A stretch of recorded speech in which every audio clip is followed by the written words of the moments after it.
Good evening, good evening, good evening, ladies and gentlemen. Welcome to WeatherBrains episode 945. This is the weekly show all It's a about lot. weather. We might not be the world's best weather podcast, but by golly, we're the world's oldest weather podcast. 18 years of WeatherBrains. Now, we got a good one tonight. And by the way, before we get into it, this is the pre-show. This is the magical part of the program where we do three things. We share boring personal stories, humorous anecdotes, and from time to time, we say very outrageous things. So we're on the air here on the 26th of February. And so if anybody needs to say anything outrageous, humorous, or boring, this is your chance before we actually start recording the show. And I am so thankful. I am so thankful that Jen has raised her hand and she has graciously, out of the kindness of her heart, with all these radio stations, she does like 127 radio stations. She is going to edit this week's audio version of Weather Brains because the typical editor, JP, is on a cruise somewhere on some big boat with no internet. And he said I'd try and do it, but I've got no connectivity. So for you audio fans, Jen Naramore will have her hands, her personal handprint on this Oh audio boy. file. Yes. So what I'm going to do, Jim, when it's over, I'll send you the two raw files, my file, and then all of you, and then you edit it all together and Okay. whatever you do, and then send. All I need is an MP3 of the final product, and I will post it. I can do that. That's the one thing I can do. So, Okay. God bless you. God bless you. I bow down to the great one. You're welcome. I would wait to do that until you actually get the final product, and then we'll see what it sounds like. But Um, no, We I going to don't mind do so it later, helping. outbreak? no, we got Tom Grazulis on the show. This is like having Elvis on here. I Yes. mean, it's like this is like having Ted Fujita on the show or something. It's like That's having about what goodness. it's like right heard of there, him. James man. You just nailed it. I mean, it's kind of a big deal. So we're going to Yeah, and I don't want I'm I don't want to get retiring after I don't want to tonight. get any good stuff on the show here during the pre-show because we want to get the good stuff during the actual, show when it starts here at the top of the hour. So if you're looking for the actual show content, move the slider over about 4.5 minutes. We're at 55:42 right now. So Yeah, I'm retiring as guest booking officer after tonight because this is my white whale right here, James. no, you can't do anything, but you cannot achieve anything higher than this. No, I I'm mean, done. You, This is it. It's all downhill from here. and This is Tom amazing. Tom is looking good. You got the good lighting, got the good audio. Jen's I cat's mean, looking Where good. was that? that was a cat. That was CeCe. That's CeCe the cat. Yep, she She's is the the official mascot of the honorary. Weather Brain Show. She is. Yeah, that is CeCe. Is She's there my another person 17-year-old. coming in? Yep, James A. James coming A. in with from Uh, us. Tulsa. I actually sat out here in the parking lot. It's so mild out here today, and fed the two cats we have, and just sat out there with them, and we just bonded for about 15, 20 minutes, breathing some fresh air. So Y'all been CeCe. bonded for about 15 Sorry, I years. don't know why she's giving everybody the hind end here. Sorry. Just happy to be able to see. um, Yes, she is. She's an amazing cat. She temporarily lost her vision due to hypertension. She's 17. I thought she was done for. I mean, she was really not doing good. And then a week later, she got her vision back. And I had her on blood pressure pills every day, and her hypertension came down. So it's a threat, sadly, for her, but she's a trooper. Even when she couldn't see, she was making her way around the house and still bossing me around. So, they're just animals are amazing. they know things. They do. They know things. Yeah, I've So, got something I got to show y'all. Oh, this can be uh-oh. good or this could be bad. Yeah, I don't know.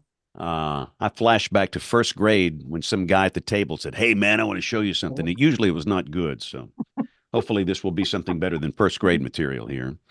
No, Well, I spoke last night in Scottsboro, Alabama, and was coming back, and I stopped at a gas station, and there were three cats in the parking lot, and I stopped and fed all three of them because I always have cat food in the back of my truck. And I see most men hate cats. I can tell James ate a lot, hates cats. I love cats. Dogs are emotionally shallow animals. You have to work for cats' affection. I mean, so mhm. in the words of the Meet the Parents guy, that was a great movie, by the way. James, why do you hate cats? I don't actually. I love cats. Oh, I love okay. pets. I don't. I'm one of the few that like all house pets. Okay. Well, that's the easy way out. But some people are like It that. I is. mean, I love, we had this old dog. I love that dog. We found it in the parking lot of a supermarket, took that thing home. Greatest dog. I mean, goodness, I love that dog. But my wife developed allergies, and so we cannot have dogs or cats now. So we just have the cats here at the TV station. This little black cat we've had for 16 years. Wow. Jen, they kind of slow down after 15 or 16, and Yeah. but she's doing fine, and we always have our tomcat guests, and the one out there now is a beautiful cat. That cat's just gorgeous. Hmm. All right, so this is Cat Brains. Thank you for watching. No, I've got Feline brains. Tom, do you like cats? well, we've lost animals. It's been hard losing them. Yeah. We like cats, And but we very- like dogs better. Yeah, but we liked our cats, and the dogs we loved, and it was hard to lose them. Yeah. A black Yeah. lab and a border collie, Oh. and No, and what it is, Yep. it's the black lab sat on the steps outside, waiting for the border collie to come home oh no, after we had boy. put it away. no, Wow. Ugh. that's And so they were together. I thought it was my dog when we got it, but we didn't. It was Meg's dog.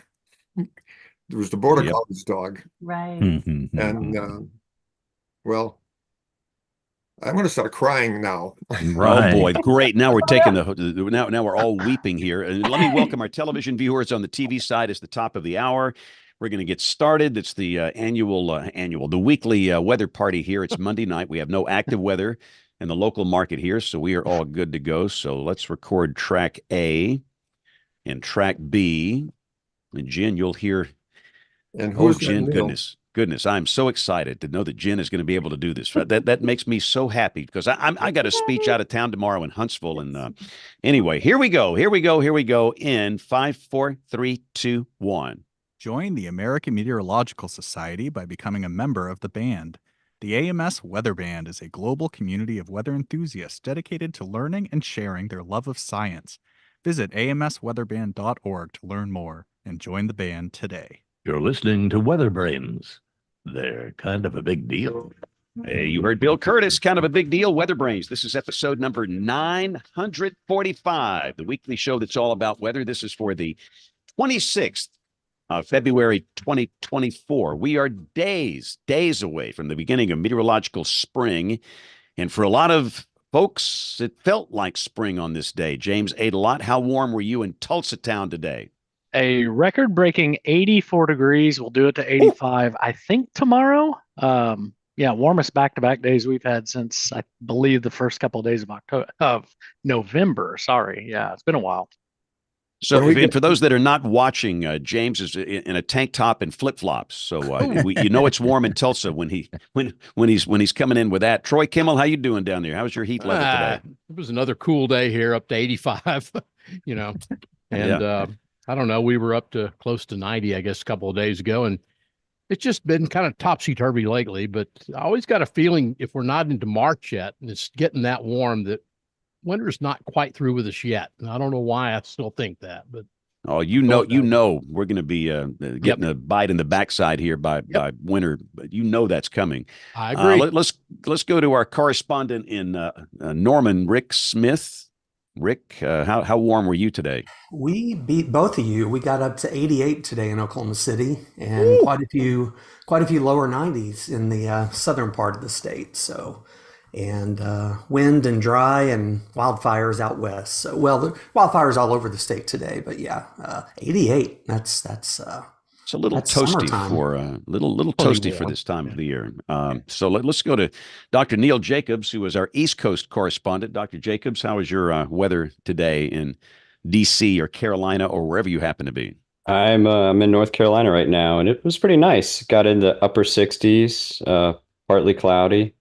The next few days, I think it'll be low 70s, but some rain. I'm not going to complain. But the flowers, all my daffodils are up, so Yeah. There you go. Tis the season. Yeah. Tis the season. And let's see. Kim just joined us. Kim, how are you? Oh, I'm doing wonderfully. It's been one of those strange Mondays that feels energizing like a Friday. And I think it has everything to do with our guest this evening, if I had to guess. Yeah. Yeah. Now, I'm going to turn over to Bill Murray because we do have a very special guest on the program. And this is a show we've been looking forward to, and I can't wait. So, Bill, let's bring in Tom. Yeah, tonight, James, I'm after 18 years announcing my retirement as a guest booking officer because I finally hooked my white whale guest. I've been working on this one a long time. Oh my goodness, look at this. Only 3. Looks Yeah, like the hold cat's on. reading it. There we Hold go. on. 5. Everybody's got one, Yep. that's for sure. And if you don't, you need to get one. But tonight's guest WeatherBrains, plural, are esteemed figures in the field of tornado research, renowned for their comprehensive documentation and analysis of significant tornado events in the United States. Of course, Tom Grazulis is the author of Significant Tornadoes 1680 to 1991 and the follow-up edition. I need to go get my green book out of the back. Significant Tornadoes 1974 to 2022, both seminal definitive works in tornado history. His wife Doris has played a key role in producing both of these books, and they are an unbeatable couple. But together, their expertise and dedication have greatly enhanced our understanding of tornadoes and their impacts. Tom and Doris Grazulis, welcome to WeatherBrains. Well, thank you. As far as the weather up here, we're about to hit a record for meteorological winters, an all-time record. Burlington, Vermont, anyway, has enough years to count, and it's the warmest in history. Today was like 40, and in the next 2 weeks, I think the low is going to be about 30 and the high 60. So it is just warm, and they consider it just everybody's amazed at it, and I'm tired of it. What happens is there's no snow. The ground has got we got a half an inch this morning, Like that. and there's bare ground. It is time for having 3 feet of snow on the ground, and we don't have it. So in my memory, we've been here for 55 years, and we've never, this meteorological winter, it's never gone under 9 below 0. And there are times where it's gone 36 below 3 days in a row. And nothing this year. I have a feeling there's climate change going on. And I've seen it in the past, but it doesn't last. And this is lasting, and maybe going into next year, I just don't know. What do you want? Where do we start? You just strap in, Tom Grazulis, because we're going to talk to you till the cows come home. I want you how many to. hours do you need? Well, we're good for about 4 probably, but maybe I can't do 4. We'll try to keep it to 90 minutes or less. So, how many years? I wished I had recorded our pre-show that we did a couple of weekends ago, because that was 90 minutes of enough material that could have filled the WeatherBrains by itself. And so thank you for that. I took lots of notes, Tom, and I want to make sure we remember some of those stories. But start, Doris, what were you saying? I said you made it lots of fun. I know y'all made it lots of fun. It was a blast for me. But Tom, start out telling us about how you got interested in weather, and then I want to talk about how you met Doris and how y'all became a team. But first, talk about what spurred your interest in weather. Well, I was interested in 3 things. I go back to back to 9 years old. Rockets, clouds, and stars. And it wasn't too sophisticated. I just really liked a telescope and I was wondering every time I looked up, God, they're different. Every time they're different. And I couldn't understand why they were different. I know now there's altocumulus and cirrus and all manner of things now, but they are always different. And in 1953, I was going to turn 10, almost 11. But a highlight of 53 started out with 100 dead in Waco, Texas. Mm-hmm. And that, boy, that's a lot. And then about 3 weeks later, there was 9 people killed from a single family in Nebraska. They were wiped out during the family reunion. The next day, Flint, Michigan was in the paper. I thought Waco was before Flint, just before Flint. What? Never mind, No. never mind.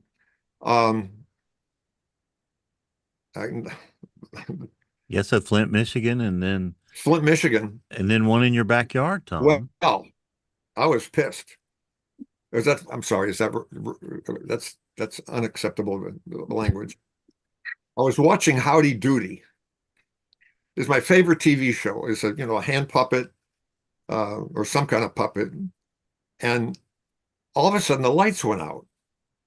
What could that be? And then there was a little bit of hail falling. And then a lot of hail falling. And then monstrous size hail falling. What is going on? And then the word tornado came on the news.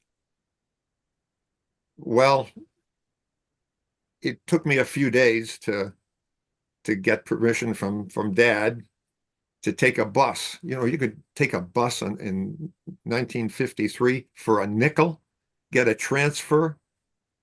I kind of can't. A 9-year-old, a 10-year-old kid, 11 years old, can take a bus and just get on it and take a ride. Nobody cared. I don't like that guy.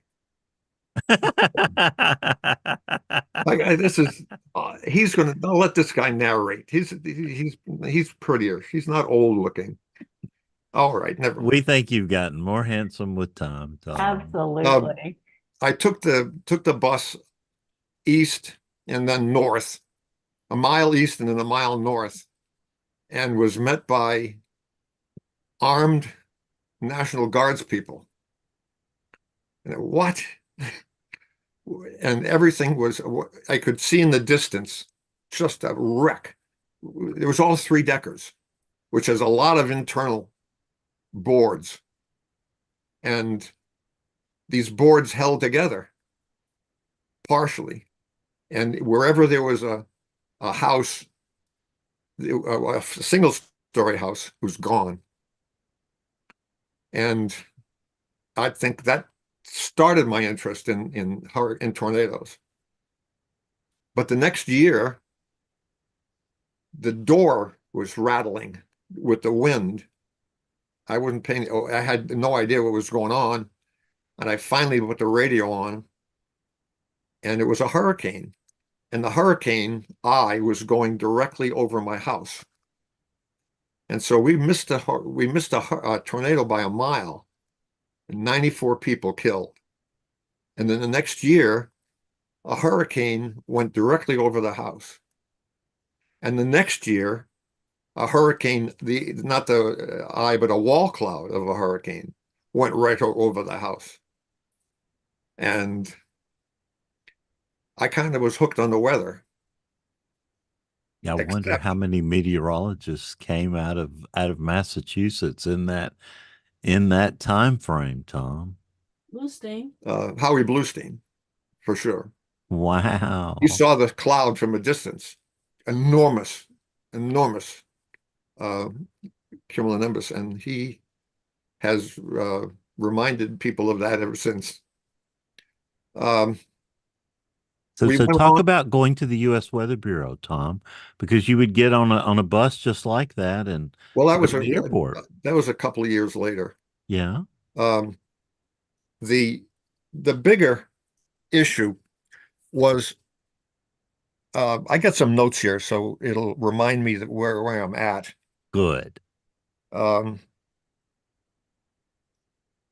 Actually, I lost interest in having it as my first love. My first love was basketball. 6'6", and I just couldn't get enough of it. Watched the weather very closely, but mostly I wanted to play basketball, and broke my ankle. I have very weak ankles. I continued to play after a year and broke my ankle again. Mm. I was in the Boy Scouts and the Air Explorers. I don't know if you've ever heard of the Air Explorers. Well, the Air I hadn't, Explorers, but that's yeah, we just had we had a very famous scout on the other night. So the Air yeah. Explorers got me to go up to the Weather Bureau. We used to wash airplanes for a ride. And I would go over to the Weather Service office, and I bothered them a lot. I brought home rolls of paper. Click, click, click, click, click, click, click, click. I waited an hour to get a roll of paper and put it, and then over on the, it was a wet piece of soggy paper that came out of about yay wide, and was a weather map. Facts. Yeah.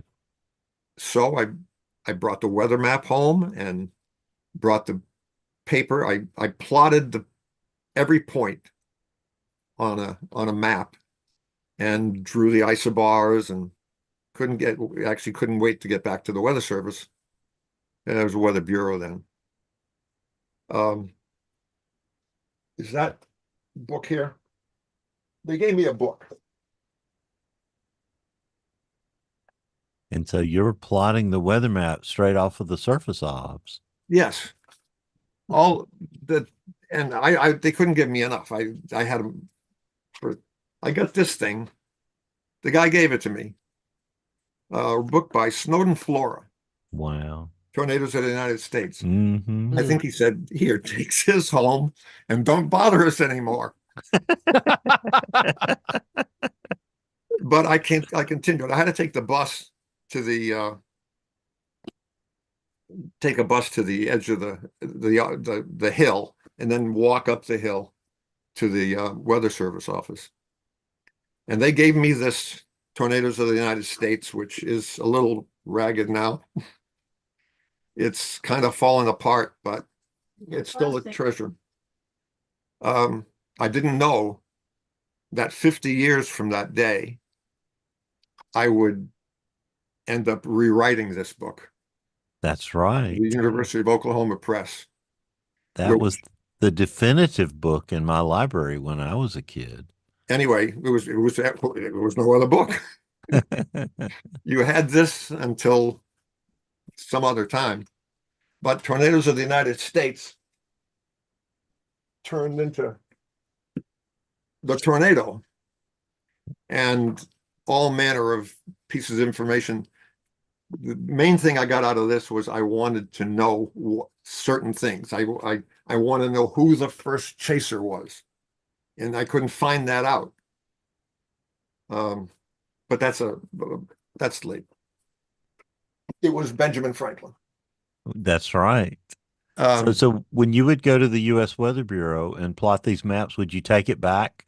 Would you take your work back and have them critique it, Tom? Oh, no, I never did. It wasn't done right.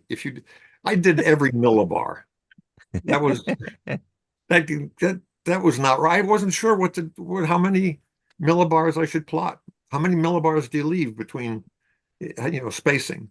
So I did every millibar, and that was messy. So I wasn't proud of it.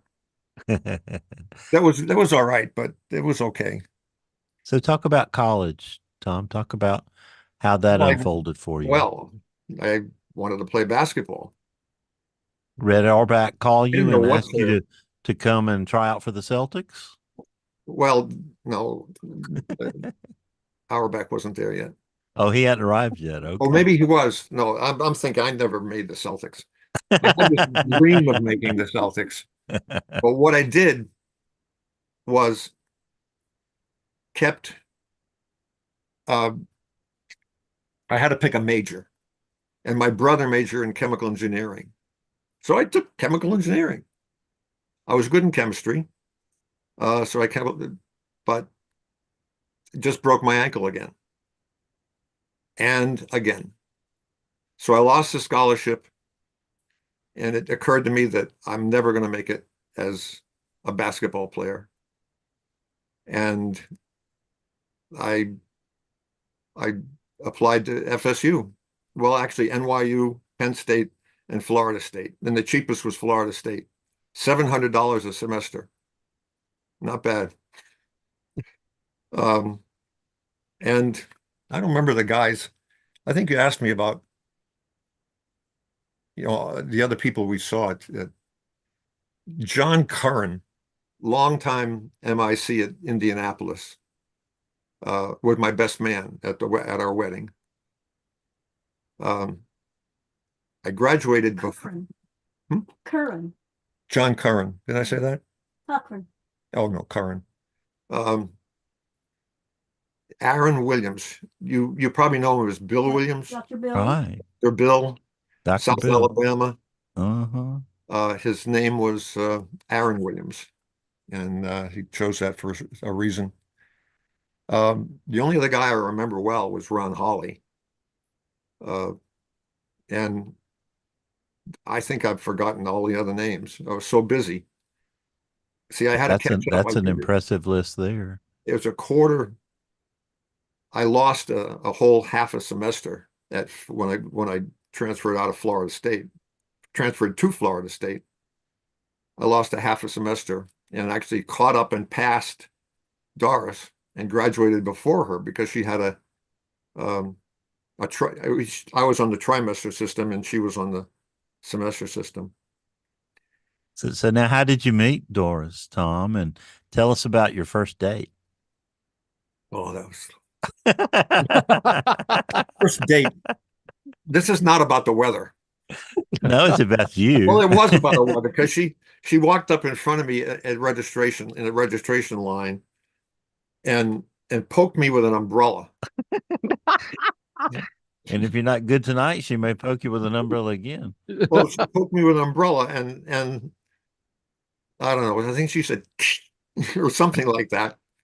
And I looked down at her. I didn't introduce myself. We just chatted, and I looked down at her file cards, and her name was on her file card. So I eventually got her name, and we went out to a movie. It was a really good movie. Miracle Worker. Miracle Worker. Yeah. And when Helen Keller. And we looked at the time, and it was about 10 minutes of 11. And holy crow, it was past curfew. It was past curfew. And so I got her back at the curfew, and they unchained actually chained the girls into the dormitory. And well, anyway, she dropped me off at the campus police, and they escorted me back to my gym, to my dorm, and opened the door for me. It was not pretty. Anyway, you got to get on this. It's something we got to get on to the weather here. Oh, we're going to get there. Don't you worry. Tell us about your first job, Tom, and how it worked out. Well, the first job was actually in the dormitory. I was a dormitory. An RA. I had just $50 a month, and at that time that was a lot of money. Right. Travelers. I proposed to her, and then she said yes, and we picked out a ring, and I graduated probably in May, and she graduated in June. And I went up to I had a job. The Weather Bureau was not hiring. And I needed a job. So I went up to Hartford, Connecticut, Travelers Weather Service. I stayed with Dr. Bill's mother in New Jersey, and went from there up to Hartford, and had an interview and got a screen test, and they kind of liked me. And I said, when am I going to have time to work on tornadoes? And they said, we don't have tornadoes here. What? So I said, bye. And that was the last time I had a job as a forecaster ever. 2 days. I went back to New Jersey and went to Bell Labs. They didn't like me. They did like me. They thought I had potential, but I needed a PhD and experience, so that didn't work. And went to New York and applied for a computer job, and there was a job in the paper from Exide Battery for a chemist, a chemist assistant, and I took it. So I flew down to Florida. We got married, came back. I got the day off on Friday and had to be back to work on Monday. And our honeymoon was total 1 day.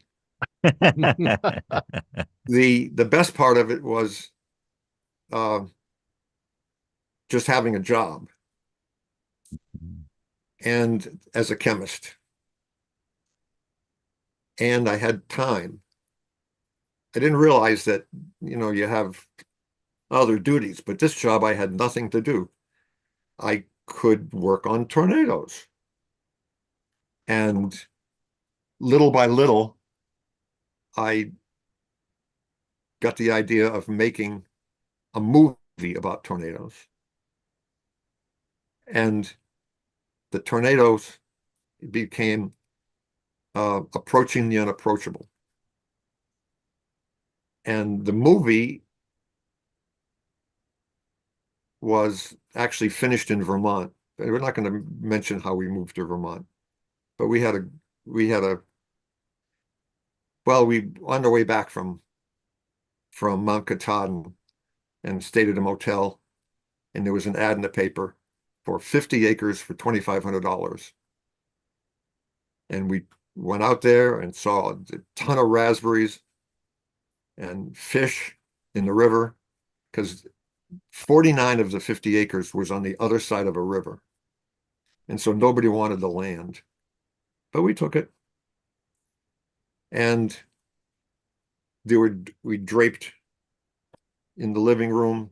The film was 16 millimeters wide, and edited it. I headed out to Kansas City, talked to Alan Pearson, and gotten who else did I talk with?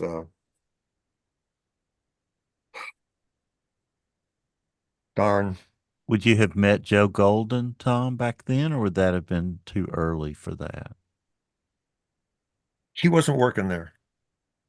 I don't believe he was there. What about Tom? What about Fred I Osby? had his stuff. I had his film. He sent me a whole roll of film. And then Bernie Vonnegut. Okay. I went to see Bernie Vonnegut in Albany. Somebody had a question. Hmm? Somebody had a question. Oh, yeah, somebody. Troy, you mentioned. Yeah, I was Tom, so good to talk to you. It's been a long time. Doris, we love you. And I just wondered, did you run across Fred Osby at that time? Was that a little before that as well? At Kansas City. I ran into Fred Osby also. Okay. But I think Fred comes into the another era. Yeah. I can get to that. I'll get to it quickly. I'm going to bore you here. You take your time, Tom. This is exactly what we want to do. What year are we talking about, Tom, when you were working on the film? 72. 72. There was, I went down to Norman, met Neil Ward. It was a great time. I didn't realize I was really amongst the elite at the time, but they gave me film. I got film of Neil Ward's model.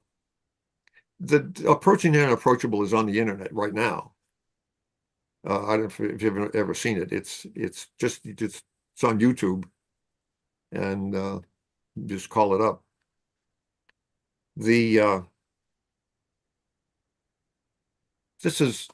I had other things to do. After the film was done, I made these things.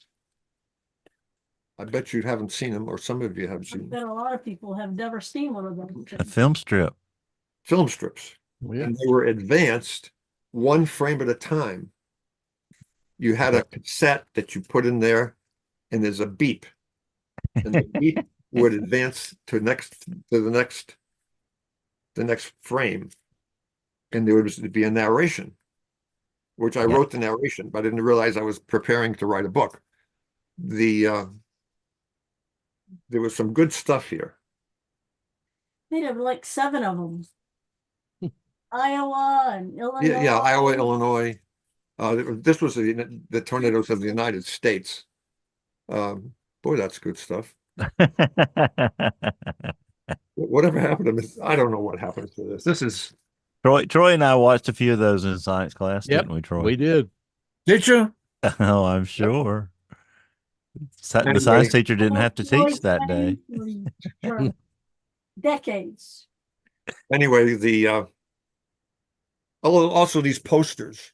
I used to make posters. Yep. Here's a poster. Wisconsin killer tornadoes. Is that backwards? Wow. Anyway, this is Wisconsin killer tornadoes.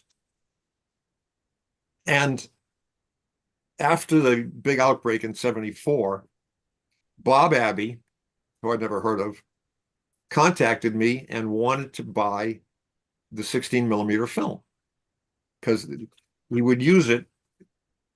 Everybody was concerned about nuclear power plants and tornadoes after 74. And what he did was to go, from place to place, showing the film and explaining how they were researching tornadoes. But he liked my film and he used it, wore it out, wanted another copy. And the Wisconsin tornadoes were it's Pennsylvania tornadoes here. Anyway, he noticed that there were certain areas. This is killer tornadoes. There were areas where things were concentrated here, none in the middle. Here, a great concentration coming out over from Minnesota, and not much anywhere else. And he thought that I had some sense of what was going on out there. And these went from 1875 to 1978. And that was a long period of time. So he was interested in what I was doing, and we conversed. And then 1979 came along, and life-changing. It was hard to make a living doing what I was doing, but there was a nuclear power accident at 3 Mile Island, Pennsylvania. And I didn't pay attention to it. Tornadoes were not involved. So but Bob was like panicking. There was all of a sudden lawsuits challenging everything concerning the safety of a nuclear power plant, including tornadoes. And so what he did, he said, Tom, I have a deal for you. We'll give you a grant, and you have to travel. You have to travel all over the country, spend probably a year just researching the tornado database that we have. And so I said, fine, this is good. The tornado database was at Kansas City. And this guy, Ted Fujita, you probably heard of him. That's a joke. Fujita had a database called the DAPL database. And all of a sudden, I had immense amount of paper come to me. And so I very carefully looked it over and told him that Oklahoma had 40 F4s and F5s on the Fujita database and 40 F4s on the Kansas City database, except only 3 were in common. 37 of the 40 were 0 to F3, and that needs to be cleaned up. Immediately hired me. And so I was on the road first to his home in Maryland, where who would happen to be there? Ted Fujita. And I was in awe at the time. So we shook hands. There was ritual sake all the time.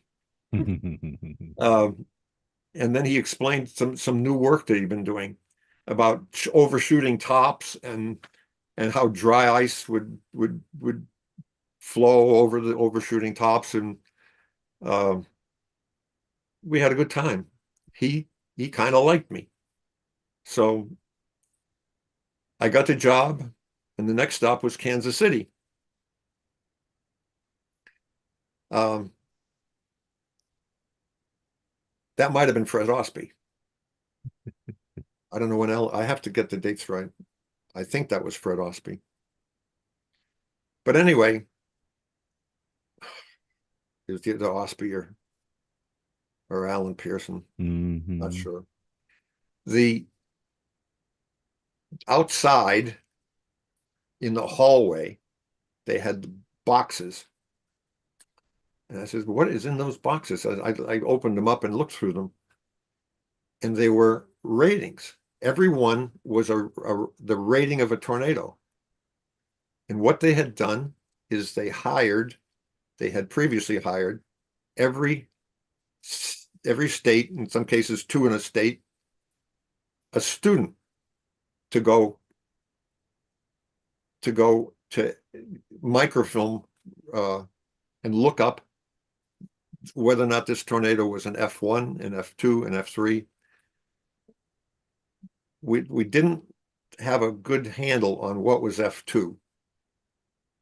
F3 was mostly F2, F3, F4.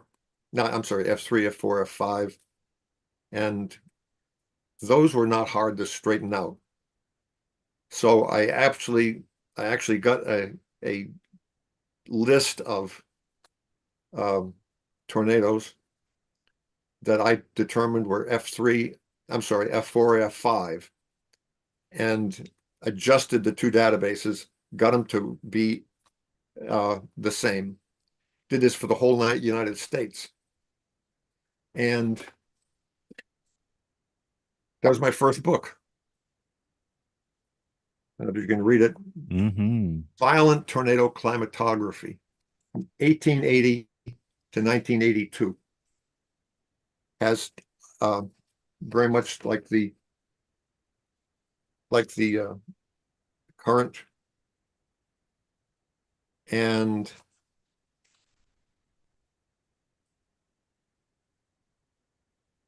loaded with tornado tracks. Hundreds and hundreds of tornado tracks. Everything that was possibly violent in those years. And that's a lot of years, 1875 to 1982. 1880 to 1982.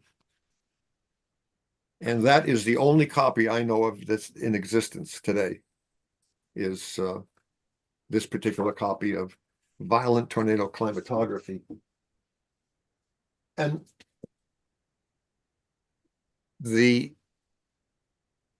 not everybody was happy seeing me in Kansas City. Fujita was fine with it. A lot of people, they were throwing away all the sheets that the students had filled in. There was boxes and boxes and boxes. And you want to get rid of these? I'll take them. So I cleared out everything in the car and packed the car with these pieces of paper. I should have brought one up. They're about 12 feet in that direction. They're still there after 50 years. And they actually haven't been there for 50 years. We brought them back fairly recently. They were in storage elsewhere. Well, some of them were. But anyway, there's thousands and thousands of sheets filled in by 50 people, or 50 or 60 people, maybe 70. However, there's a glitch in this. Some of they contacted a college administrator, and by golly, it was a nice summer job for a college administrator. He didn't go looking for a student with brains and meteorological interest. He took the job himself. And so some of these states were never done. Just when he went through, I suspect he just went through them guessing at what they might be, and turned them in. The guy who did Mississippi lost all of his sheets.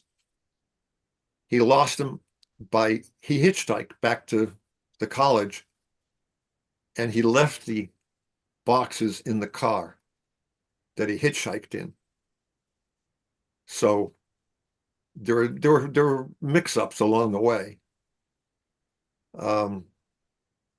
I did my best to straighten them out, and brought them back to Vermont.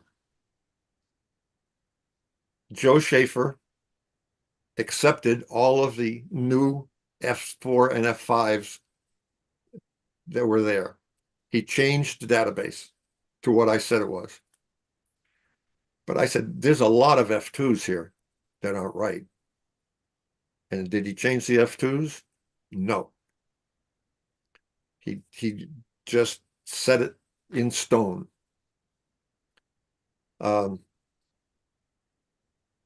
The next step was, Bob said, Tom, just apply to the National Science Foundation. Just apply. So I filled out whatever forms you need to do for the NSF. And Bob sort of filled it in, got Ted Fujita to approve it, and said, this guy's really good, and he's really good, and really good. And so I got a 3-year grant from the National Science Foundation to go back on the road, and I think 41 different states I went to over the course of 4 years. And Doris, home alone with a child. Well, it wasn't a child, he was a kid, but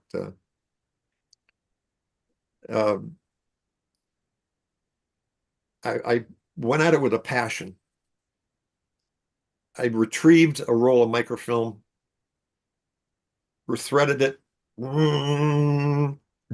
got to the date I got,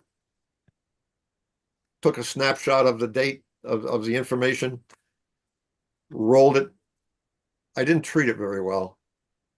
If I broke a machine, I just went on to the next machine.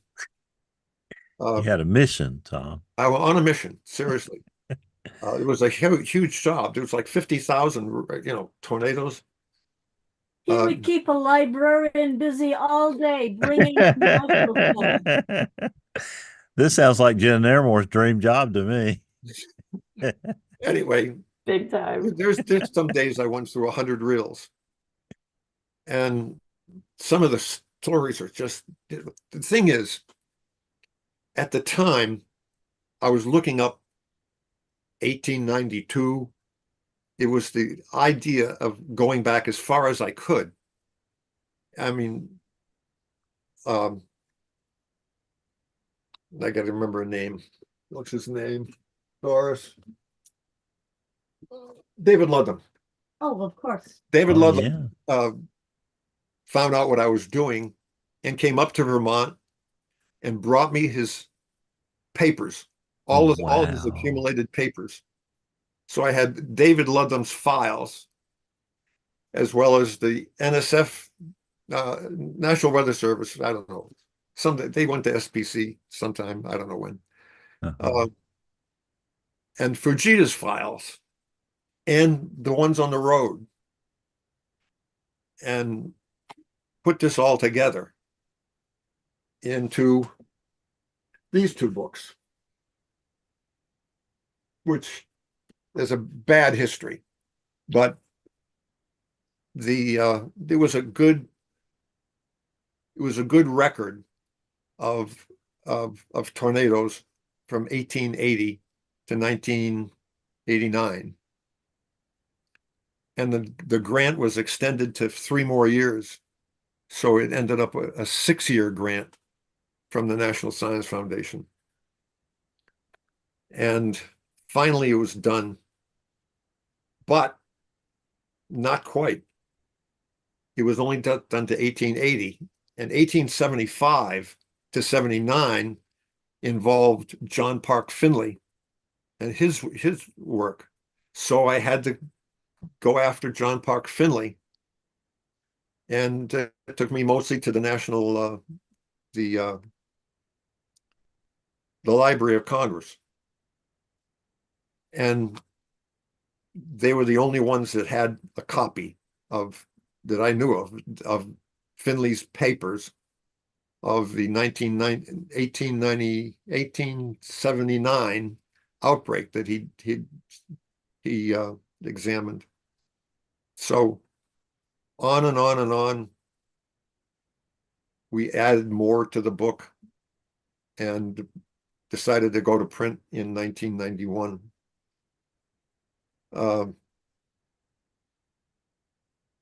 I know I missed stuff. No, you covered so much, Tom. How was the book received when you first published it? The big green one? Yes, sir. Oh, very well. But I did something that Doris hated. I sold things too cheap. I was afraid they wouldn't sell, so I lowered the price, the sale price. He sold a film strip for Iowa tornadoes for $9. It cost us probably $2 to make it and ship it and whatever. Anyway, we've gone over that years ago.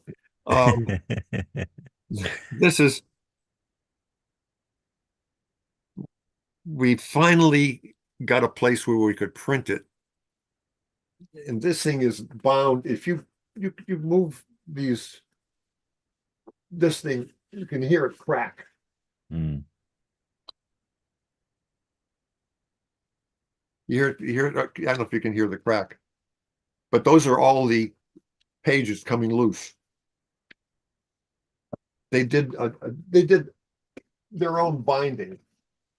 So we found a place that where they printed it. They printed it but didn't bind it. We sent it to another place which did a binding. But while it was waiting, the people had to wait a year, maybe over a year before they got the big green book. And I put it on sale for $65.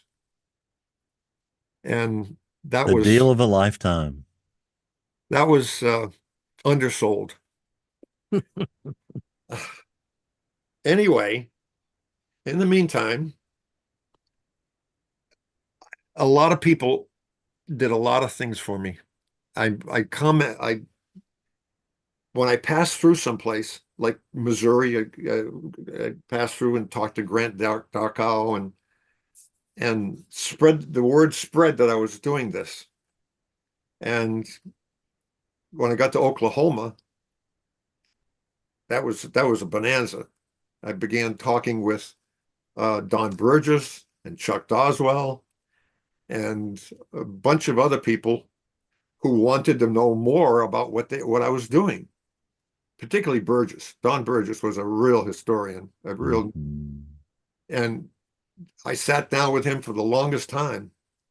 Anyway, I had gathered all these friends, and they were impressed with what I was doing. And when it came time to, do I have that book up there? No. Oh. There was a symposium in 1992 in Oklahoma. And I presented 2 papers there, and only 2 people presented 2 papers. It was me and Fujita. The whole thing was well done, and I met more people there. The whole thing was a conglomeration of brains, of real weather brain. Not that you guys aren't weather brains, but these were real weather brains. And exactly. The top of the list. And I got to know all of them. I got to make sure that I've got all the information here. Oh, in the course of staying in 1985, 1986, to save some money, I stayed where one of the teachers in space was training in DC, Mike Metcalf. He was one of the 10 that made it to the teacher in training Finals. to finals. And he was second. Krista McAuliffe was first. And he was second.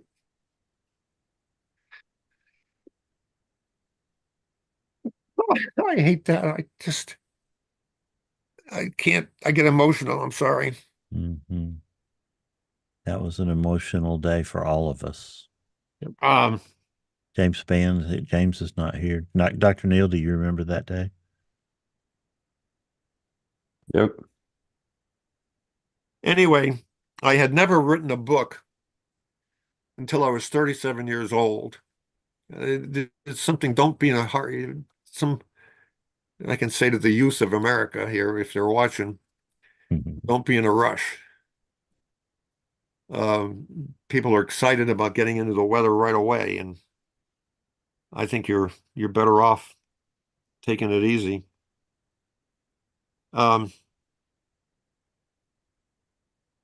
Did you get to spend time with Les Lemon, Tom? Not much.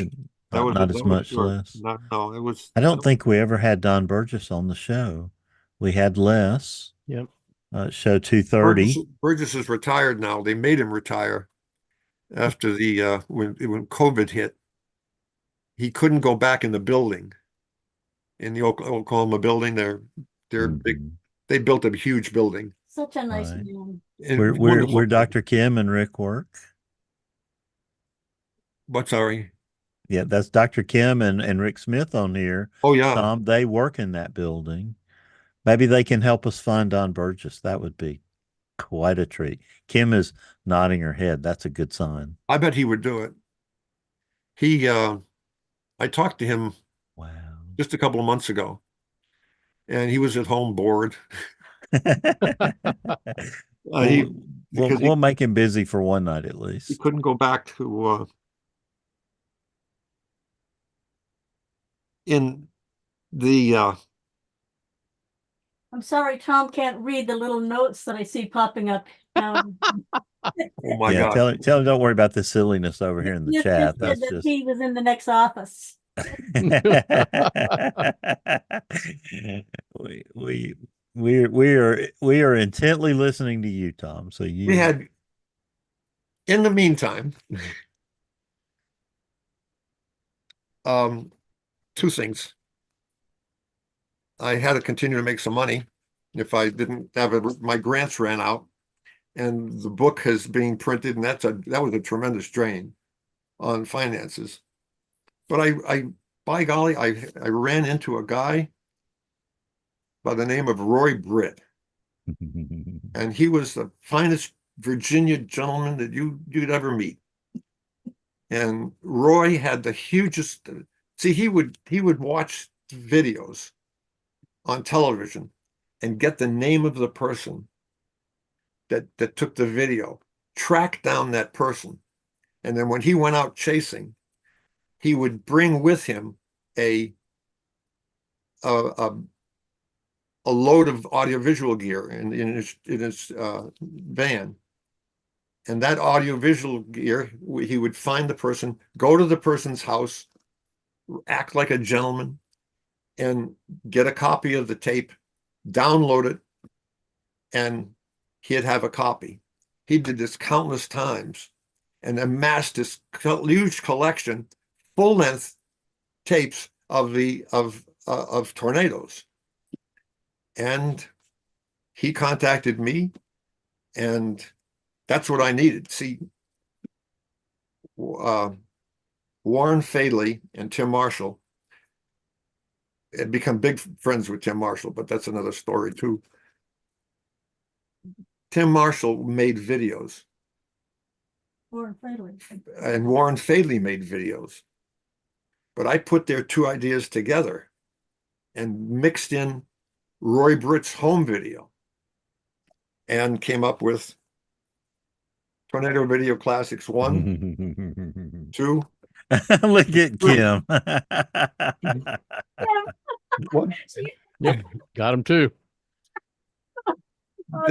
Troy just can't find his. They're they're buried they're in somewhere that in here. avalanche behind him. Then there was so those sold well. Rick wore them out. He doesn't have anything left to show. The next step was we had this call from Constant C Productions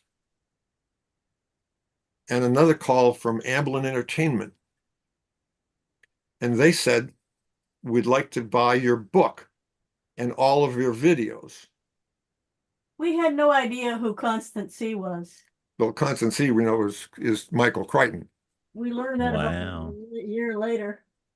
And he says, we're thinking about a movie on tornadoes. Well, they were doing more than thinking.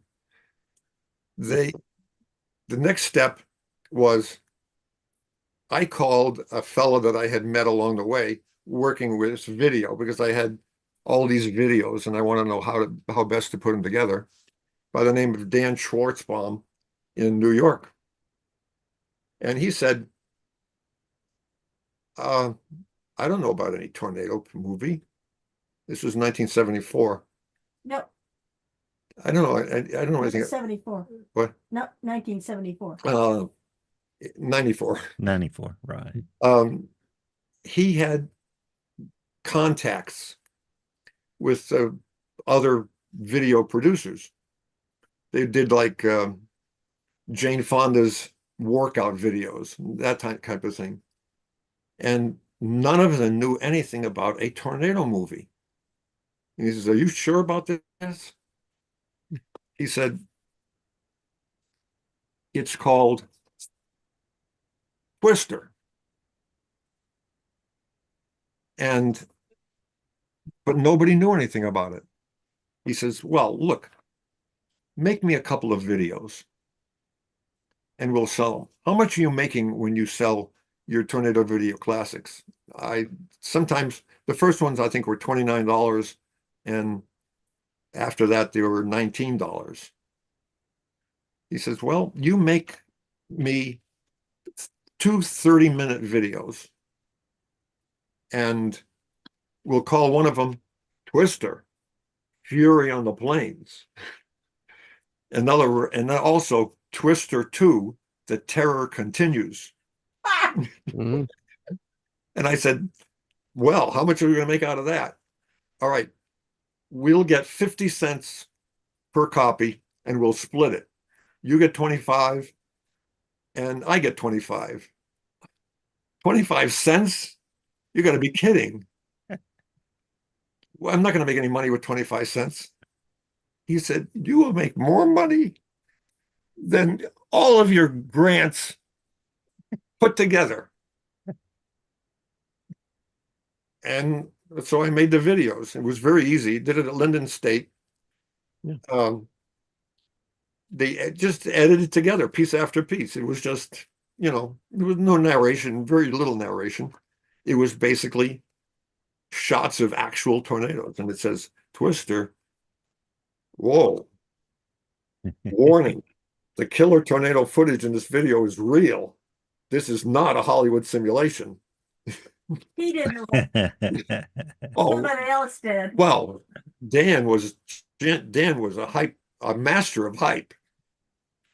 And so in the next 2 years,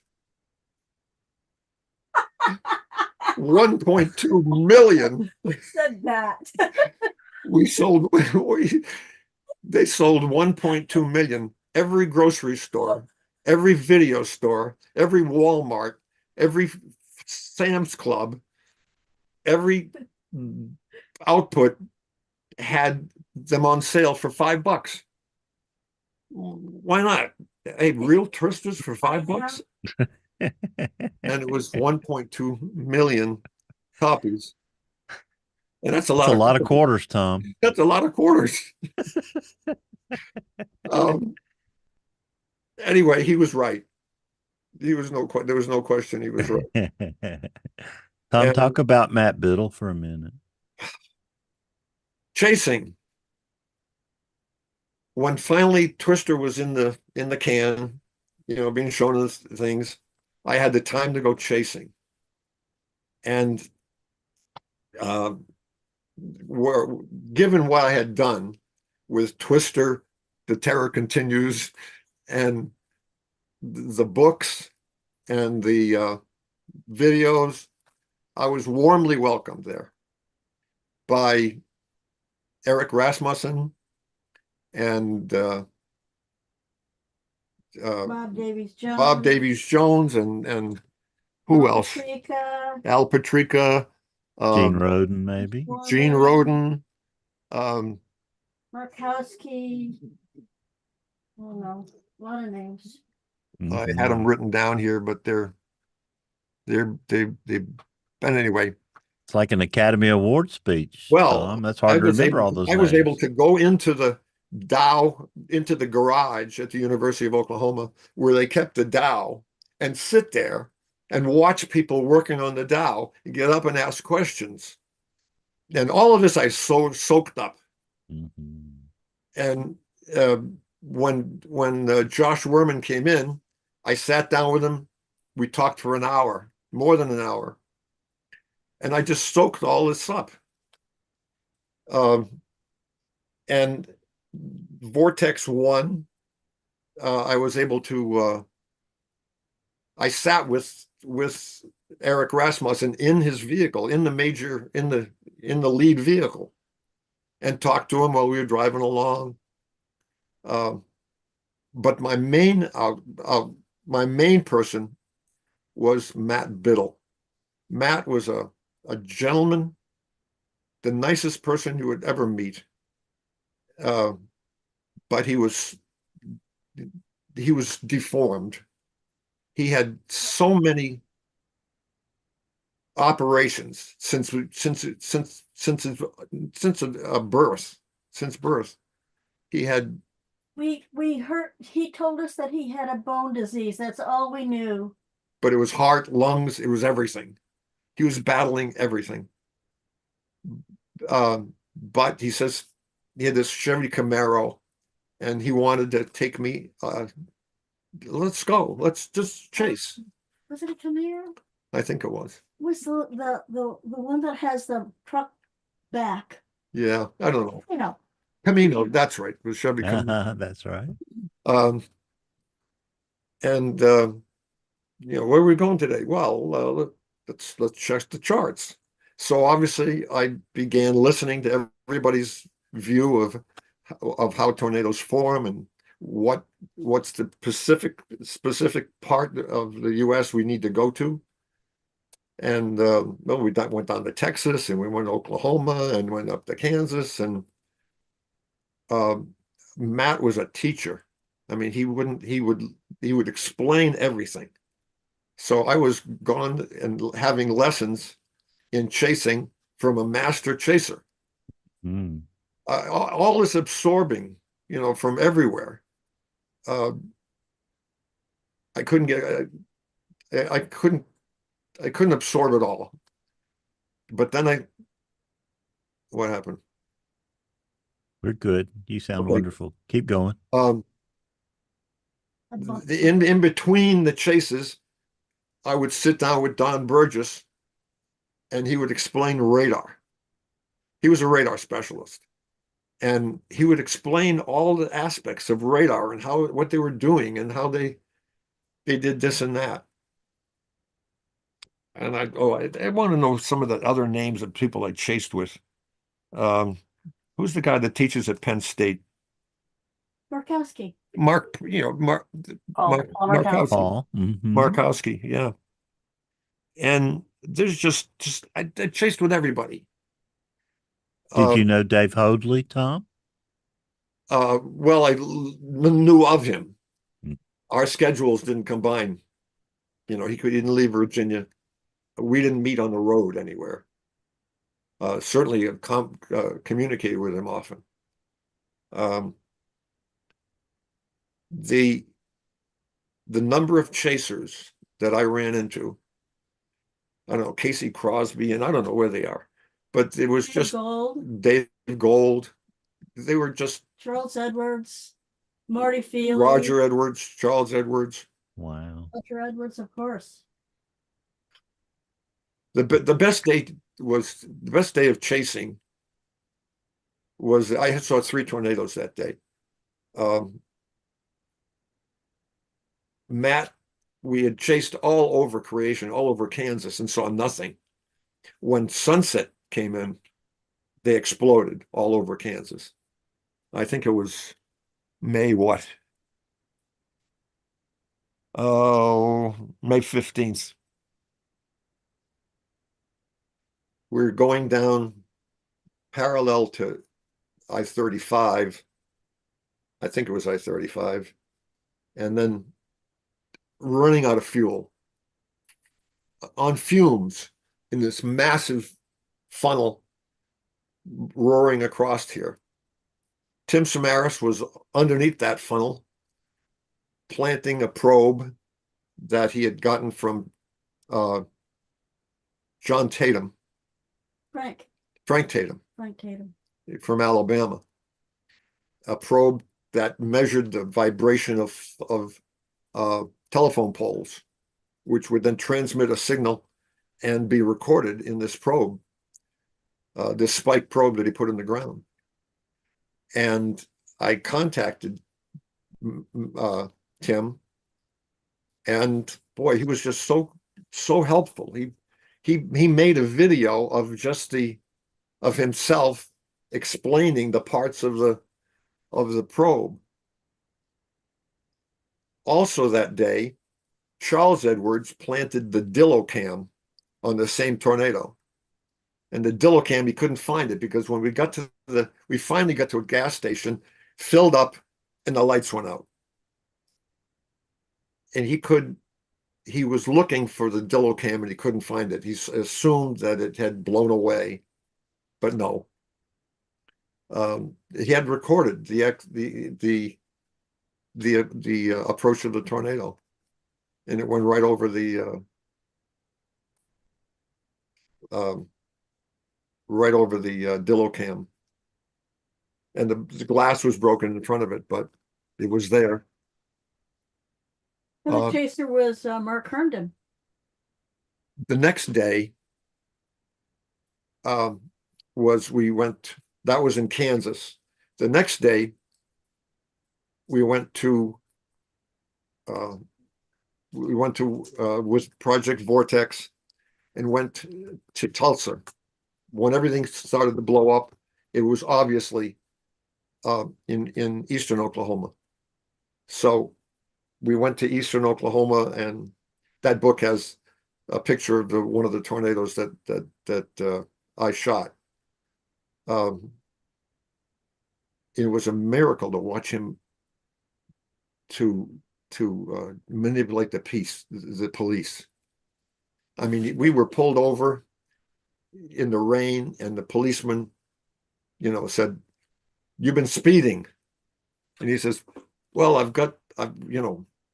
we've got to get to a certain place. There's injuries there, and we got reports of injuries, and we have to get to this spot in Lord knows where, Amulki, I don't know." To talk his way out of the police. Yeah, it was a beautiful thing to see. Anyway, we got him. So we got there, and then we turned around and then went down to the south, and then my words were "Holy Mother Maria" or something like that. When it was roping out, this particular tornado was roping out because it was close, and the first tornado I saw was far away. It was perfectly formed, an F1. Anyway, Mark Herndon and Matt Biddle made a great combination. Enough. Anyway,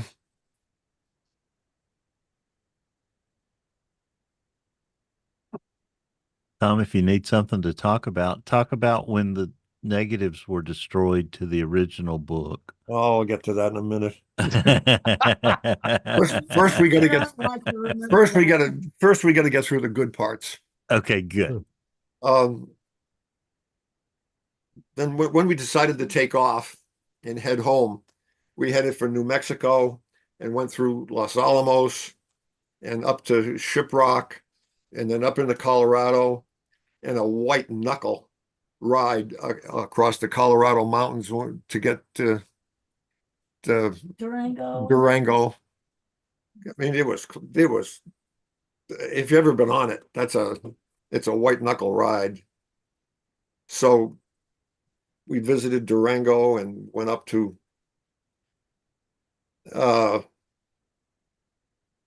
wherever. It was fun. That period from 96 to 95, 96, 97 was just fun. Visited Rocky Mountain National Park. Got home and had to get to work though. I had to work on this book. The OU book. I get it. Took me 10 years to do that. Things kept changing. You can't. The ranks kept changing. He had a question. What? Who had a question? Bill. No, you keep going, Tom. We'll get to the negatives in a minute when you're ready. One of the best parts was,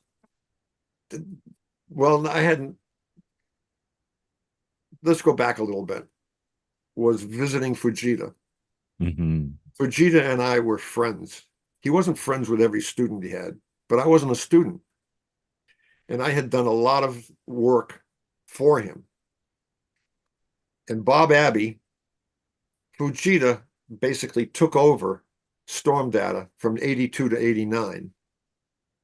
And you had to go through Fujita to get an F4 or F5 in the book. If you recorded this as F4 or F5, you had to contact Fujita and get his approval of it. By then, Bobby Abbey was with the naval people, and it was just visiting him as often as I could was just wonderful. In 92, no, I'm not going to show you the picture. I'll do that later. In 97, 98, 99, we would go to Chicago, visit Tom Skilling. Oh, wow. I don't know if you're there, Tom. I think I left him out of the credits. I shouldn't have. But the problem is I had built tornado models out of wood, and it was fed by water vapor, and it made a beautiful rotation. I was in with Skilling in his hall, 1,000 people in there. At Fermi Lab? Fermi Lab. Yeah. And the tornado was beautifully rotating. And then somebody came in and put the air conditioner on. And the air was coming in from all directions. And that was it. Though the tornado was working until somebody flipped a switch, and then it wasn't working. And the storm became outflow dominant, and that was the end of the deal. Very, very. It was fascinating, but it didn't work. In 2000, I turned in the final product of the OU book, and contacted we had been accumulating orders for the Big Green Book. It was expensive to print and expensive to bind. So it had to be, I had to get like 350 orders to pay for it, just to pay for itself. So I was going to order maybe 600 of them. So I called a printer,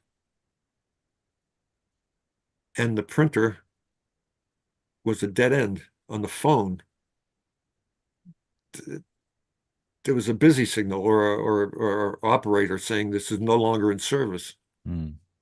So I contacted him, and the town clerk, and I says, "Oh, he's been out of business. It's just now closed." So he's not been out of business for a year. He's now closed." And I went looking him up, and he had destroyed all the originals for the Big Green Book. They were all negatives. Everything was a negative at that time. It was just a different world of printing. I couldn't believe it. I was out of business. I didn't know what I was going to do. Except that we had all the text on WordPerfect. We had the text, but we have to start from scratch. And anyway, they invited me to 2002. There was a meeting in Dallas, a WeatherBrains meeting to Tom, WeatherBrains meeting? Well, I'm just preceding these WeatherBrains. We might be infringing on a copyright, Troy Kimmel. Yeah, really.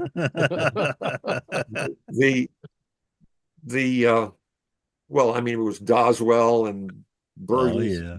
It was everybody who knew something. Tim Marshall, of course, and I walked into the place. They invited me. Brian Smith, and they invited me in there, and I knew right away what was going on. The whole thing was they were going to lower the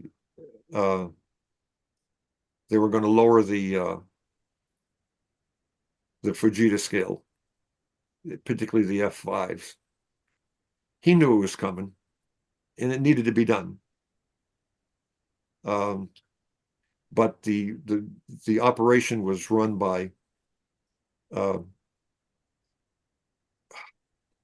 what is it? Wind Institute? No.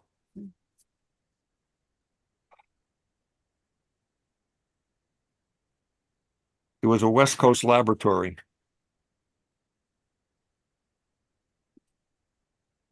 Like JPL or something like that. Rick, do you remember?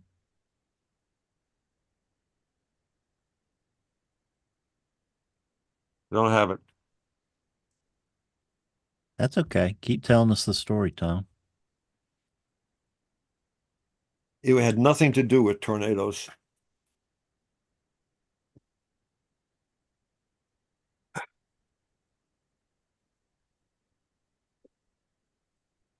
Well, I have to move on. And so that was when they were coming up with the EF scale, Tom? Yeah. Is that what that was? Yeah, it was the beginning of the discussion of an EF scale. I had brought with me Pampa tornado footage with that Randy Stubblefield had taken in Pampa by must have been the most intense tornado ever. It was rotating at 300 miles per hour, and it was a half a mile wide at that speed. It was just enormous. It was the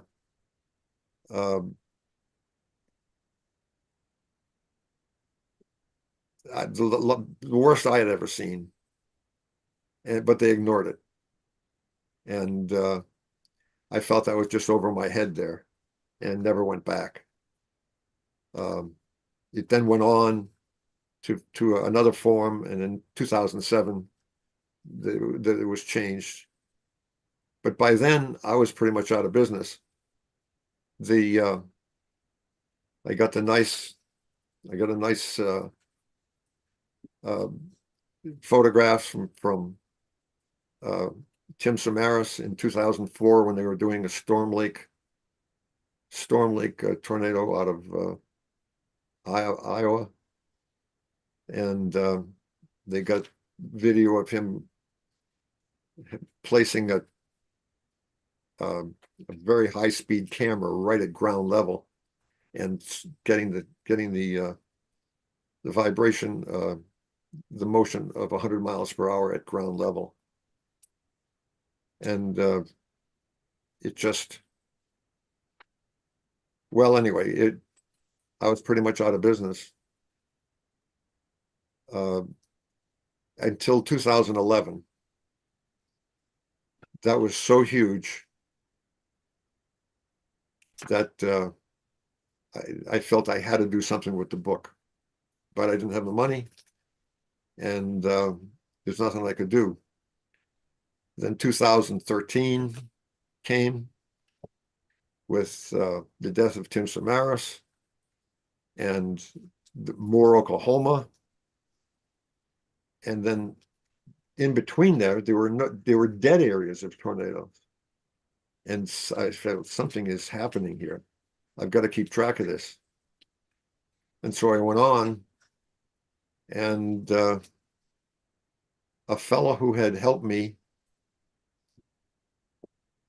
in 1990 from he was a lover of the prairie, Lanny Cascadden. By coincidence, his mother had died, and on their land there is fracking. And so he inherited a lot of money for this and contributed to me going ahead with reprinting the book.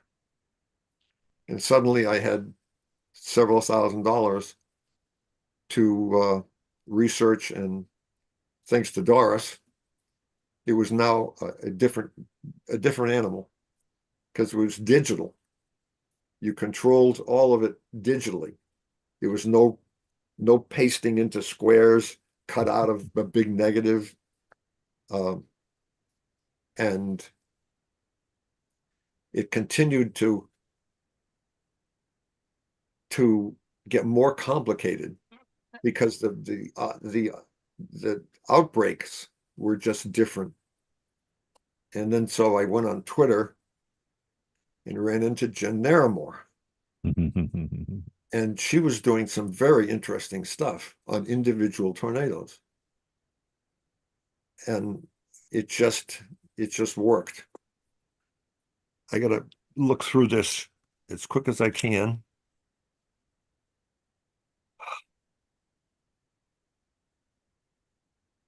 We don't want to miss a thing, Tom. So you take your time. Broken windshield in New Mexico with Roy Britt and all these hail. Oh God!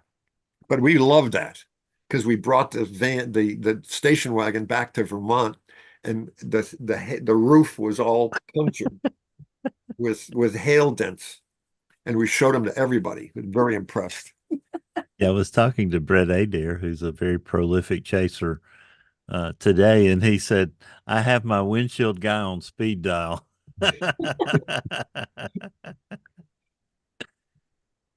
Oh.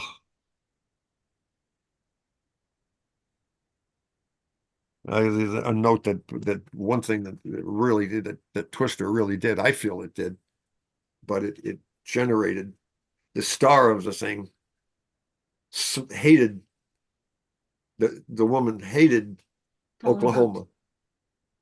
Helen Hunt hated Oklahoma and says, I'm not doing this again.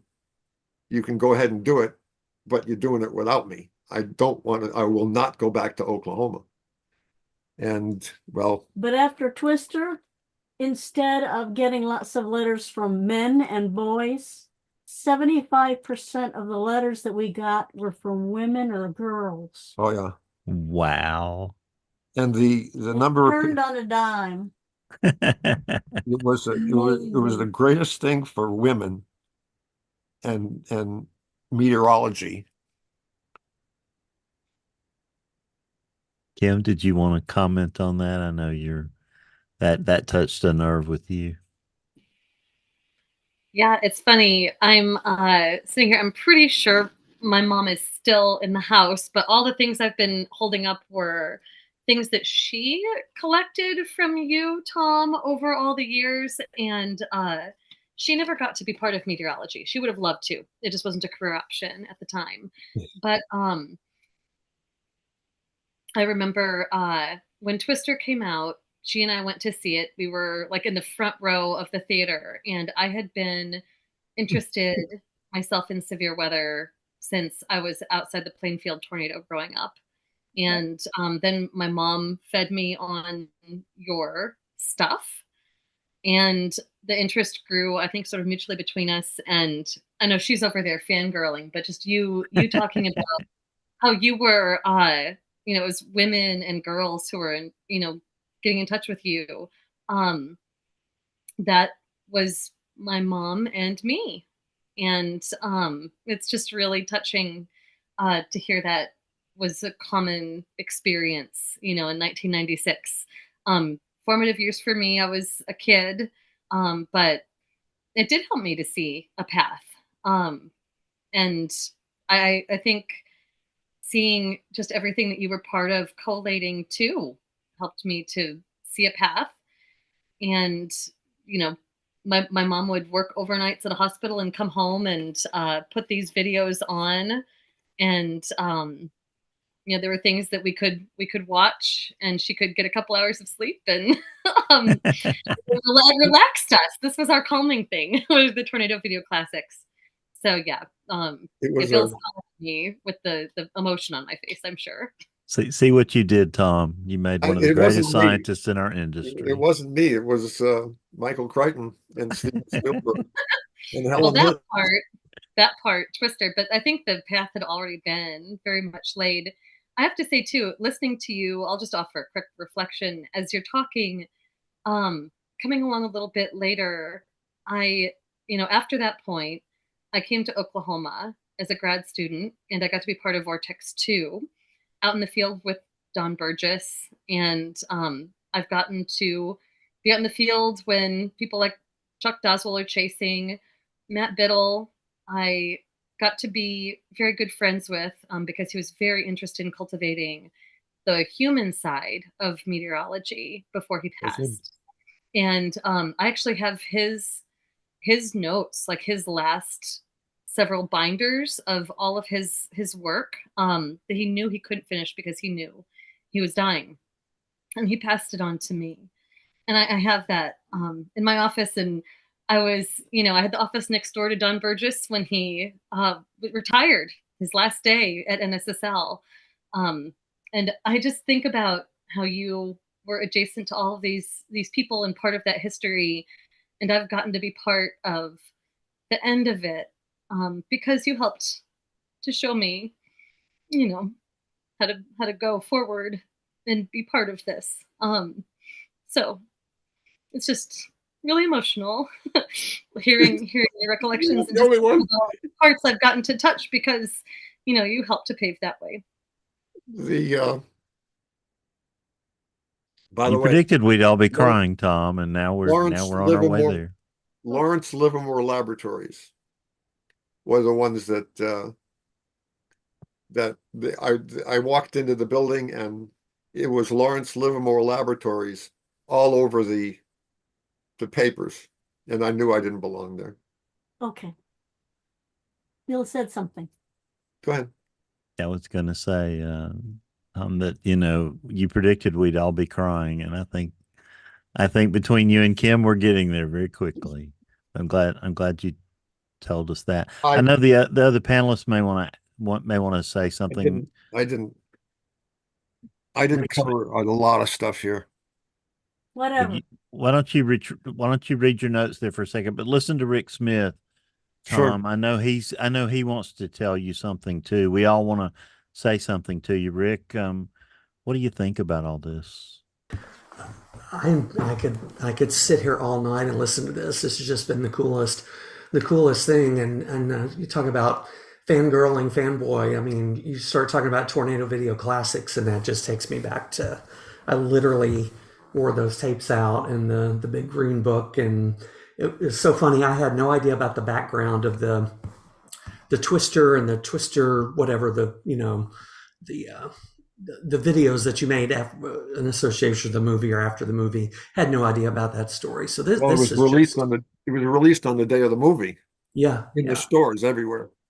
And I'm pretty sure I bought both of them. So yeah, but just amazing stuff. This has been part of our lives for so long. You've just played a major role, and just hearing all the connections that you have is just, it's just amazing. So thank you so much for being on here and sharing all this. Well, I feel I didn't do a very good job because my notes are barely legible.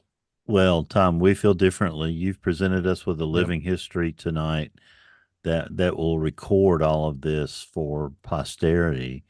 And we're grateful to get to be your audience tonight. Troy Kimmel, wouldn't you agree with that? Absolutely. And I've got to tell you that Tom doesn't, Tom and Doris, through the years when I'd get the chance to meet them and talk to, they're nothing but some of the most genuine people that you'll ever have the opportunity to meet. And I've always appreciated Tom and Doris, and so excited when the words, when this started, the talk of this started coming out, I've never seen what we ended up seeing, with this. And we truly have treasures in Tom Grazulis, Doris, and their family, because this is amazing stuff. Tom and Doris, we love you. That's right. Thank you. Thank you so much.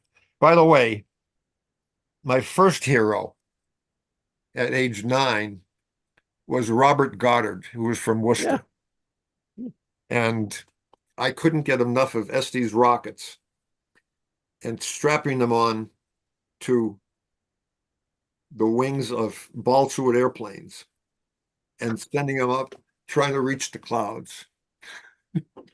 Anyway, that's the transition. It went from rockets to reaching the clouds to tornadoes and hurricanes. Anyway, it started, and the best thing that ever happened to me was I broke my leg. I was unfit for service in Vietnam, and it worked well. Doris married me and got me a deferment, and I was just too crippled. And you didn't get to play for the Celtics, and we're all I the didn't better get to for play it. for the Celtics. I wanted to feed Bill Russell. I want to lob it to Bill Russell and have him slam dunk it. That's done now. It's not done. It's not done anymore. Dr. Neil Jacobs, I know you've been taking all this in. This has been amazing to listen to. I've had those tapes warm out in college, and this is the first time I've ever heard anyone sort of connect the dots between the backstory of how all that came to be. I'm just so lucky and privileged to just hear this firsthand. It's amazing. I'm so glad we got all this recorded. It was Roy Britt. There's so many people along the line that coincidentally got a hold of me. We have been really blessed. Really blessed. It was just at the right time that I was running out of money, and all of a sudden Constancy Productions and Steven Spielberg, Amblin Entertainment, and Dan Schwartzbaum. A lot of quarters. A lot of quarters. And then Matt Biddle too, he was such a sweet guy. We had lunch with him all the time, and waiting for the next time to chase. And Eric Rasmussen was just so good. I saw him a little bit at a lot of its strange faces at the Stowe conference, the meteorology, the AMS meeting when it was at Stowe. I got to see Eric there. It was just a nice reunion, but I didn't recognize 90% of the people I didn't recognize. James A., you had the call there on what could have been for the Celtics, didn't you? No. Exactly. Yeah, I thought Havlicek to Russell to Grazulis for two. This has been such an amazing privilege to get to hear this. Just to echo what Neil said, and how many people in any discipline, when you mention the color of a book, everyone in that discipline knows what you're talking about. The big green book, boom. Now we've got the big blue book to go along with it. Everybody knows. Another. You have the paper from the other book? Right here. Mm-hmm. Okay. This is The cover. That is the cover For the upcoming one. for the upcoming one. Oh, wow. There's another one. Yeah. This is from 1680 to 1993. Oh, my goodness. You should charge about $2,000 for that one, Tom. No. We'd all buy it. A quarter, Tom, a quarter. Yeah. I bet if a quarter would sell a lot, but we wouldn't make any money. TornadoProject.com. This will be updated on TornadoProject.com and Probably 2026. Yeah. All right. We have that to look forward to. And the whole thing. The large tornado there on top, Tom, is that Tracy, Minnesota? Or That's Tracy. And the one at the bottom is one of the great stories. It's in the book. It's in this book. No, the original. It's in this book. Okay. It's of a Nebraska tornado that bore down on schools, and it was in a hollow on the backside of the tornado was coming out of the southeast and going, I'm sorry, southwest to northeast, and they couldn't see it. And so this young guy saw what was going on, got in his Model T Ford, drove down to the school, gathered all the kids together, 29 schools and 2 teachers, got them all in a storm shelter, just as the tornado blew through. And 2 other teachers, one was found dead with the doorknob of the school in her hand. And there was just so much damage to schools, so that I'm using the picture of the picture of the kids lined up. Wow. And they all survived, Tom? They all survived. Hmm. Not a scratch, Good. because he made it down in time. Anyway, that's the prime picture on the book, and also the corner. That's an old picture. Hold it up a little higher, Tom. The corner of the book, Uh-huh. Mm-hmm. Yeah. the spine. Here's it. I need the spine. Wow, you Yeah, there you go. can see it. The spine is the Kansas. Hardner, Kansas tornado. It was stolen by Ira Blackstock, and he claimed it all for so many years, and Snowden Flora used it with his name in it, but it was actually copyrighted by another woman. Anyway, Her father took the picture. the father took the picture. Anyway, it's that's the book. And what it is, if I don't survive, Doris has the cover, and she has the ability to very quickly patch together the rest of the book. Doris is a magician. Yep. She is. I'm still working on 1998 technology. I haven't moved beyond that. I can write words just like in 1998. That's awesome. Bruce Jones joined us. Bruce, you're in another hotel room tonight. Where are you? Las Vegas. Oh, Las Vegas. Okay. Yeah. Well, you stay out of those slot machines and casinos now. Yeah. Bruce, I know Nevada you want to emergency say room. something to Tom Grazulis. This has been a unique opportunity for us tonight. Share anything you'd like to share with him. Well, Tom, I've owned everything that you've put out, and I've got to tell you, used copies of the Green Book are available online from about $600 to $850 a piece. I'm sorry, that's all third party. I don't. It's too bad you need a royalty, Tom. Gotten as high as 12 or 1300. Yeah. Wow. Many years ago. It was I'm up so to thankful I got mine when I did. And it's held together with green duct tape, but that's fine. That's the method of choice. They can be rebound, by the way. Oh, that's a good No, idea, that- Doris. I that's may have to do that. Department Science Library had theirs rebounded. We didn't even recognize it. And then when Ooh. we saw in their card catalog they had it, we went looking, and it was a black binding with gold print.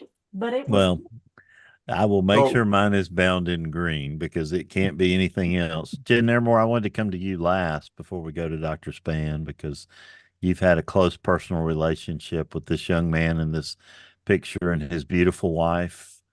Say what you want to say. I could feel that same I like passion. that picture better. That No. picture is wonderful, but we love you today. So We do. I know you could feel Tom's passion for people in that last little part right there, and I know you share that. Doris might take issue to that. anybody who would get a grant, 6 years of a grant to get on the road. I was going to say you stayed in a lot of motels back then, Tom. We're out two automobiles. Visit 41 states. leave in the dead of winter. Leave her at home in the dead of winter. Yeah. The wood stove. And a son that probably was a troublemaker, but I don't ask questions. Back when He's we a good had guy snow, now. huh, Tom? He's over at Waterville, Maine. Waterville, Maine, at the what's the college? Colby. Colby College. That's awesome. It's No been meteorology. not meteorology. The sons are all in college. Well, no, four of them are in college, but they're all sports minded. There was a picture of me holding two books at the start. It was a WeatherBrains, and the dates that was with Roy Britt, visiting Roy Britt in Virginia when we were traveling through. The dates are wrong, and He changed his mind. It took three more years to do it. I changed my mind because of the ability to actually it was a academic meteorologist who called it impossible to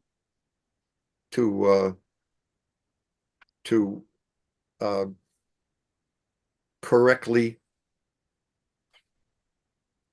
judge outbreaks, because I think this goes back to bye, gotcha. How much time do we have? As much as you need. This is Fujita's, talk about a rare book. This is Fujita's memoir. Hmm. And I was invited to a party to go and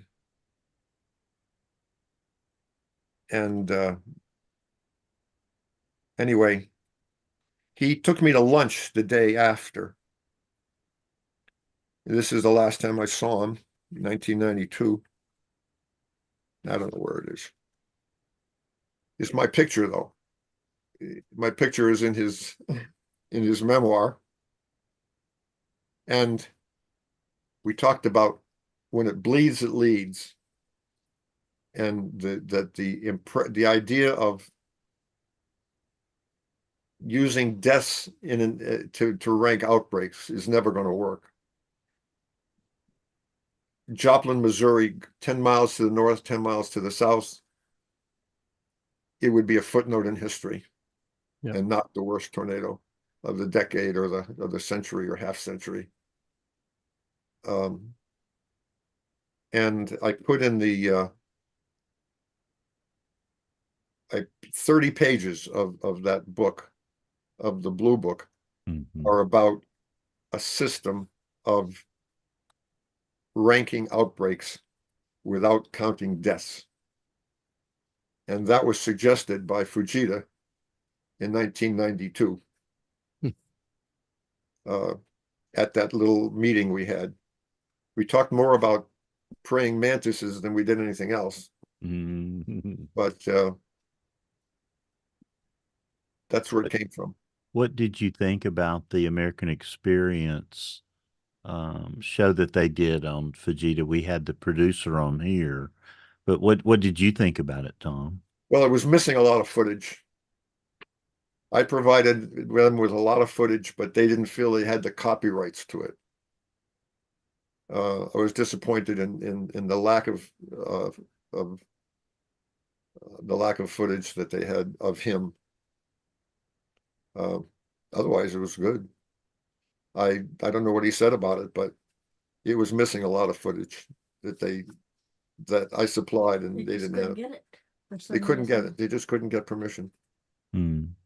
So Jen Nairmore, I know you want to say something to Tom and Doris, and then I'll turn it back over to James, who will wrap us up. Yeah, I'm overwhelmed. I never knew when I took Tornado Talk in the direction that I did with writing in 2017 that I would be communicating with you, and all of a sudden I started getting messages on Twitter from this Sigtor 2019 account, and we were going back and forth and talking, and Tom and Doris, knowing you and getting your advice and being able to work with you is absolutely a highlight of my career. And I am honored to know both of you. And Tornado Talk would not be a thing without you. Tom is on our page. He is in our About Us page because he is a member of our staff. I mean, we can't do anything without him. And so we look at this book and the Big Green Book and all the supplements daily to get information. He is sourced throughout all of our material. And Tom, you are an amazing person, and I'm so just honored to know you. There are so many young people that I work with that love you, could not wait for this Blue Book to come out. And you're their hero. And we are just so just amazed by your heart. And when I get frustrated, I'm going, where's Tornado Talk going? What am I going to do? I just look to you as a source of inspiration and motivation to keep me going. And I appreciate everything that you have ever said to me to encourage our work. And so thank you for everything. And I love both of you very much. What you've done with that is way beyond what I could have done. You've taken individual events and exploded them in detail. And now apparently you're using your time to go to individual towns along a path and document them in more detail. So I think you've I hope this, whatever you call it, Anthony, what is it? Something eon or this eon we're in now, Tom? Well, it's you have to pay some money to get on the Patreon. Patreon. Patreon. Yeah. Yes. But that works out better for you. It's Thank such you, a Tom. Everyone sends in a quarter. Thank you, Tom. Thank you so much. I certainly hope so. Thank you. It's been great. I can't keep up with it. I've got so much else to do to beat the clock and get this book done. Yeah, we're whatever I've written to you, and I try not to overwhelm you, but I know sometimes I write a whole lot on there. But we just want we want to help you and inform you, and we appreciate all your feedback that you always give us, and your encouragement is just it means so much. Well, I do what I can. Thank you so much for everything, everyone. Thank you, Doris. Hey, Tom, you're never going to retire, are you? I have no intention of retiring. I'm afraid that there's something in me that is not functioning properly, and it's going to take me down. But I'll go and I'll have a pen in my hand, a note in the margins that were for Doris. That make sure you add this to the final text. Hey, can we see Doris real quick? Get her in front of the camera so we can wave. Yeah, Yeah. we've heard her so wonderfully. Yes. He's added so much to the show tonight. 60 years young. Hey, Hi, Doris. Hi. Thank you for making this happen. You bet. Hey, Tom, one more thing, and we'll let you go. This has been a fascinating show, and I'm sure glad we've documented this. Let's say that somebody's listening to this, a young person that wants to be you, the next Tom Grazulis. What do you tell them? What's some advice? Don't be in a hurry. I was 37 before I wrote the first book. And you gotta accept what's going on and look at the changes and go with the change and then document the change. Just it's not exactly what I did, but that's what I would do if I was a young person today. I would not be in a hurry to advance my career. That you got to you got so much to learn by so many people. It's so much today. There's immense number of people involved today, far more than there were years ago. And you got to take them all in and digest them and get a feel for what's out there, and then attack it. But it maybe take you 10 years to digest it. And what are your thoughts on the state of the science of severe local convective storms here in 2024? There aren't going to be any. There's going to be a heat dome and it's going to disappear. The chase season will disappear, unfortunately. I just think it's too warm, too early. Every year it gets warmer. And it's somehow last year it was just March that had the big storms. And it seemed to got weaker. And it's going on. So maybe, I don't know. It's just my signature in the book. That, by the way, is a funky atmospheric profile. Where it gets and then goes down. It's like if it's a profile of relative humidity. Originally I was going to do it straight, like you see it's kind of jagged on a profile, but I just made it sloppy. It's basically saying I'm not sure that this is going to yield good results.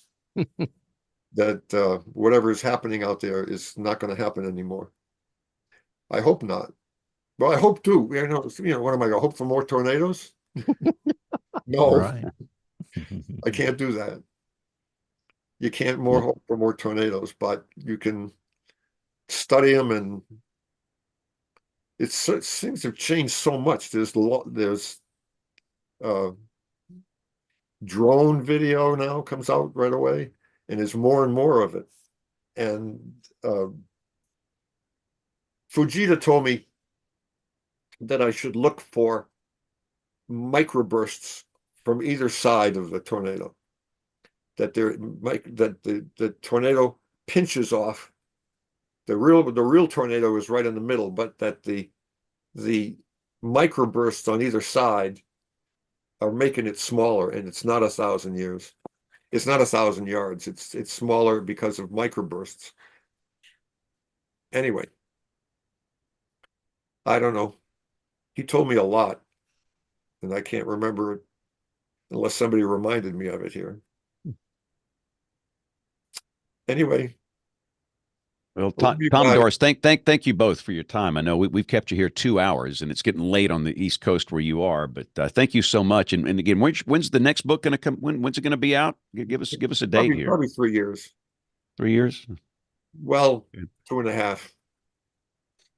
And it's got it's just the index to both volumes is going to be huge, and that's going to take time. How many hours a day do you work on this? Any 18 we wanted. Well, I used to work at 18, but it's cut back to 12. Wow. Well, Tom and Doris, thank you so much. We appreciate it. Goodness, this has been an amazing show, and I can't wait to go. I'd like to listen to these on the road later, but I will be doing that tomorrow once Jen finishes editing the audio version. So, you're going to have a treat, James. Yeah, sure. Thanks to both of you. God bless both of you, and thanks so much for your time tonight. Thank you. Thank you. Thank you. All right, so let's roll. I don't have a Tony Rice piece in here tonight, so we're going to roll Jen's This Week in Tornado History. We'll come back and we'll talk with Bruce Jones, and then we'll do a quick picks of the week, and we'll wrap it up. But more to come. Don't hang up as WeatherBrains rolls along. This week in tornado history, an outbreak of 35 tornadoes occurred across 6 states on February 29th, 2012. During the early morning, a squall line with embedded supercells pressed through parts of southeastern Missouri and southern Illinois. The strongest tornado of the day occurred between 4:51 a.m. and 5:04 a.m. Central Time. This twister developed approximately a mile north of Carrier Mills, Illinois. It moved to the east-northeast through the town of Harrisburg. The south and southeastern portions of Harrisburg were devastated. Over 200 homes and 25 businesses were heavily damaged or destroyed, and at least 10 homes or other buildings were leveled. This occurred near a destroyed strip mall on the east side of U.S. Route 45. The Harrisburg Medical Center was also hit, and tragically, 8 people were killed in some of the leveled homes. The tornado continued to track east of Harrisburg, moving across Illinois Route 13. In this area, a farm home and a business were destroyed. Hundreds of trees were snapped or uprooted. The tornado crossed Highway 142 into Gallatin County. Initially in this county, the twister moved to the east-northeast through open farm country, then headed toward Ridgeway, where 140 homes and businesses were damaged. Numerous cars were tossed mainly on the east side of town, and a large historic church was destroyed. The tornado lifted 4 miles to the east-northeast of Ridgeway. The National Weather Service estimated the peak winds of this tornado to be near 180 miles per hour. Read more about this event and hundreds more at tornadotalk.com. Join the American Meteorological Society's Weather Band at amsweatherband.org to connect with weather enthusiasts all over the world, plus 10,000 plus members of the AMS. Swap stories and data, join photo contests and interactive webinars, or test your trivia knowledge. Full membership is just $12 per year. And don't forget to join WeatherBand February 29th and March the 1st from noon to 4 for the annual virtual Jamposium. As requested by WeatherBand members, the Jamposium will cover topics from climate change and severe weather to science communication, citizen science, and the April 2024 total solar eclipse. Go to amsweatherband.org to get started. I am very excited about the Jamposium coming up, and thanks to the AMS for their support of the show. And next, we're excited to introduce Bruce Jones, who is another great supporter of the show. Bruce, you always have a great tie back into our guest.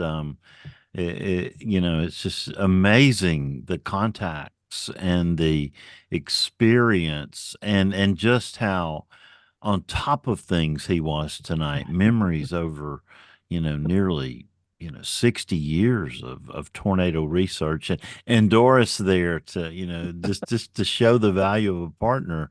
Comment on that, and then let's talk about weather radio. Well, let me tell you very quickly, I knew Dr. Grant Darkow at the University of Missouri. He used to come on my radio talk show and we'd talk tornadoes. And then he was my advisor when I went back to get my meteorology degree. He told me that he had been doing the climatology of tornadoes for the state of Missouri, and he'd go to the historical archives and go through all these old newspapers and blah, blah, blah. I'm like, wow, what a lot of work that is. He says, if you think that's something, there's this guy named Tom Grazulis who's doing it for all 50 states. So, Tom, I'm surprised you still have your sanity intact, because I've done some of that stuff of going through those old newspapers and microfilms, and it kind of does a job on your brain after you've done it for several hours. I can't imagine doing it for years and years, but can I make an interjection about of course Grant you Darkow? can. Of course, Tom. Grant Darkow, I told you that the Weather Service hired a whole bunch of people, and some of them did a lousy job. But the best job of all was Missouri. I thought, anyway. That person, whoever did Missouri, came up with a lot of new tornadoes that bewildered, Kansas City. Were they going to add them or they deleted them? But they were good F2, F3 tornadoes, and they were not documented anywhere. And Grant Darkow brought that woman, the woman that did that study from Missouri, right through it. He helped her tremendously. And so Missouri is one of the best done states, and the Grant Darkow is part of it. I do remember him telling me that sometimes when you come across a county that in the historical record looks like it's never had many tornadoes, he said his opinion was that there were certain county newspapers that didn't think diddly squat about reporting on the weather. And they did have big weather, but the newspaper just never reported it. And so there was no historical record of a big weather day. He was a good person to follow. He was a good teacher. He sure admired you, sir. Well, Bruce, I was in Natchez, Mississippi over the weekend, and I mentioned to an elected official, you got a little history of tornadoes here in Natchez, and the response was, well, we have this bluff that protects us. And I knew we were in trouble then. I thought, what if Kim Cloco McLean were here right now? And I had to bite my tongue a little bit because they kind of had a little tornado in 1840 there in Natchez that killed a lot of people, and they always have experiences. Just in the last week, we've had the anniversary of the 1971 outbreak in the Mississippi Delta, and they didn't have weather radio much in the Delta then, if at all, in 1971. And now, talk about the coverage of NOAA Weather Radio today and why it's so important, Bruce. Yeah, National Weather Service has 1,033 transmitters that do nothing but broadcast weather information 24/7, 365. And those signals reach about 94% of the U.S. population. So 94% of Americans could monitor the NOAA Weather Radio broadcast if they had a weather radio in their home, their school, or their business. And I've been on this soapbox for quite a few years now, reminding people that we do have this official federal warning system. It's an indoor tornado siren, and it's probably the best and fastest way that you can get these alerts direct from the National Weather Service office.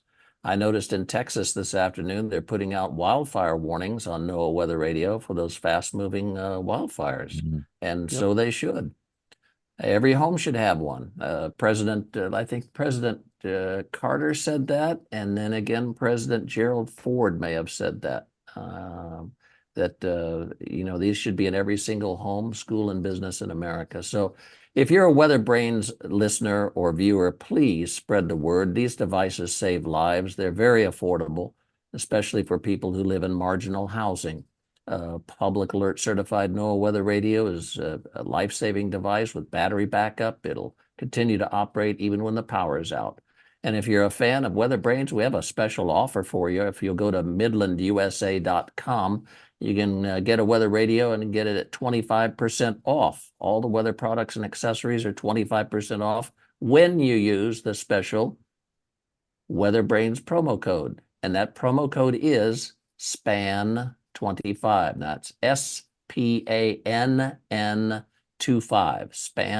SPAN25 is the promo code. You use that at midlandusa.com, and you can get 25% off all the weather products and accessories. Most importantly, please spread the word. The NOAA Weather Radio Network is America's official federal warning system. It still works very well. It saves lives and protects property year after year after year, and we'll do the same for you. So please spread the word that these devices save lives. It's the baseline. I say that all the time. It's not your phone. It's not a siren. It's a weather radio. And every home, every business needs one. So again, thanks, Bruce. And again, take advantage of that 25% offer. So let's quickly, and we lost James A. because he has to do the 9 o'clock news. But I think everybody else is here. And we're going to hold the email of the week until next week. So let's go right into picks of the week. So let's start with Jen. Jen, give us something good. Go. So my pick of the week actually comes from one of our listeners, Clay Barnett, who actually was an intern with you, James, at ABC 3340, and sent in a YouTube video from the National Weather Service Warning Decision Training Division, kind of taking us through the process of issuing a warning. And it was very interesting. And so thank you, Clay, for sending that in. So that will be my pick of the week. Very good. Okay, Rick Smith, what's your pick of the week? Well, it's hard to believe it's been a year, but a year ago tonight, we were in the middle of a big severe weather outbreak here in central Oklahoma, including a tornado that hit Norman and was tornado damage less than half a mile from our office. And so my pick of the week is kind of our office's review of that event. Very good. All the links will be up on weatherbrains.com. Troy Kimmel, what you got for us this week? Bruce already kind of talked about this. Just a real quick mention. It's not that normal to see those fire warnings, but like Bruce pointed out, we've got one for parts of the Panhandle of dangerous wildfire as we record on the 26th day of February. That's about 11 miles west of Canadian, moving rapidly toward that city. And the fire warning, I think they issued on behalf of the Texas A&M Forest Service. But so it shows you what's going on there. You know, a lot of us end up using METARs when we go through and look at surface weather observations and so forth. I want to give a plug for Daryl Hertzman up at Iowa State, because I sent a link along tonight with the Austin observations. Oh, only the last 350,000 of them. And the interesting thing, if you go back and look at METAR data, is if you look back any length of time, you can't, by looking at the METAR, look at beyond the last 30 days and know what month it is. Well, Daryl's taking care of that. It comes with metadata as well. The leading gives you date, and then he puts the ob in after that. So thank you again, Daryl, for everything you do. It's a great link to use if you're looking up weather observations. Daryl is a fine American, Yep. fine American. Yep. Neil Jacobs, what's your pick of the week? My pick of the week is the weather band from AMS, the Jamposium on the 29th and the 1st, and lots of cool sessions, talks. I'm going to be giving one with Alicia Bentley from EMC at NCEP at 2:30 to 3:30 Eastern on the 1st on global weather modeling, where we are and what the future holds. Excellent. Sounds great. Thank you, Neil. Kim, the commissioner, give us a good pick. Well, as I have basically been dying of nostalgia this evening, I chose, because Tom mentioned the late, great Matt Biddle, I chose Chuck Doswell's remembrance of him after he passed, for those who didn't get to know Matt for the wonderful, courageous person he was. Excellent. Again, we'll post all this up on weatherbrains.com. And Bruce, I see that you're going to take this. The old foghorn there. Thank you. Yeah. And mine's a tweet of the tweet says this has to be the most dramatic downtrend that I've ever seen before it reaches day 3. And he posted the day 7 SPC outlook of a big severe weather potential event down to where there's no severe weather at all down here where we are, the great disappearing day 7 threat, which happens sometimes, it happens. Yep. All right, Bill Murray, we'll go. Yeah, service change notice today came out about changes to issuance of U.S. tropical watches and warnings on intermediate advisories and inclusion of links. Because sometimes those hurricane advisories can get quite long, specific mentions of tide heights and things. And so that's exciting to see that coming out.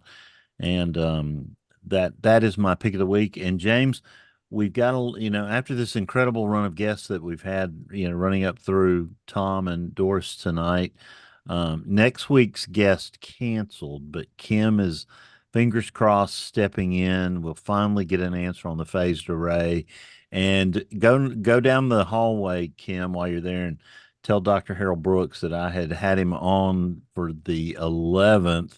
And hopefully there's not some volleyball tournament or something. But I wanted to talk about German meteorologist Hans Erdl that night. So just see if Dr. Brooks is available. Otherwise, the guest booking officer will come out of retirement and scramble and see, because tonight is my white whale guest, Mr. Tom Grazulis, and his beautiful wife, Doris. Yep, it was a great one. So again, if you're new here, we are typically on the air Monday nights at 8 o'clock Eastern, 7 o'clock Central. And you can watch this live on our YouTube channel, youtube.com/weatherbrains. But most of you listen. We know that.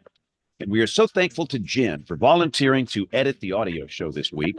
And also, we got to have a volunteer for the show notes this week. We're going to find a volunteer for the show notes here too. But anyway, send us an email. We'll do email of the week next week. Email at weatherbrains.com. We'd love to hear from you. So on behalf of the entire WeatherBrains crew, I'm James Spann. Thanks for listening. Have a great week, and God bless. And God bless you, Tom Grazulis. And absolutely, for everything Doris, you've great done, show. you and Doris. Thank you so much. Thank you, Tom and Doris. Thank you so much. Stay in touch. Thank you, everybody. We not only had a quorum tonight, I think we had a full house.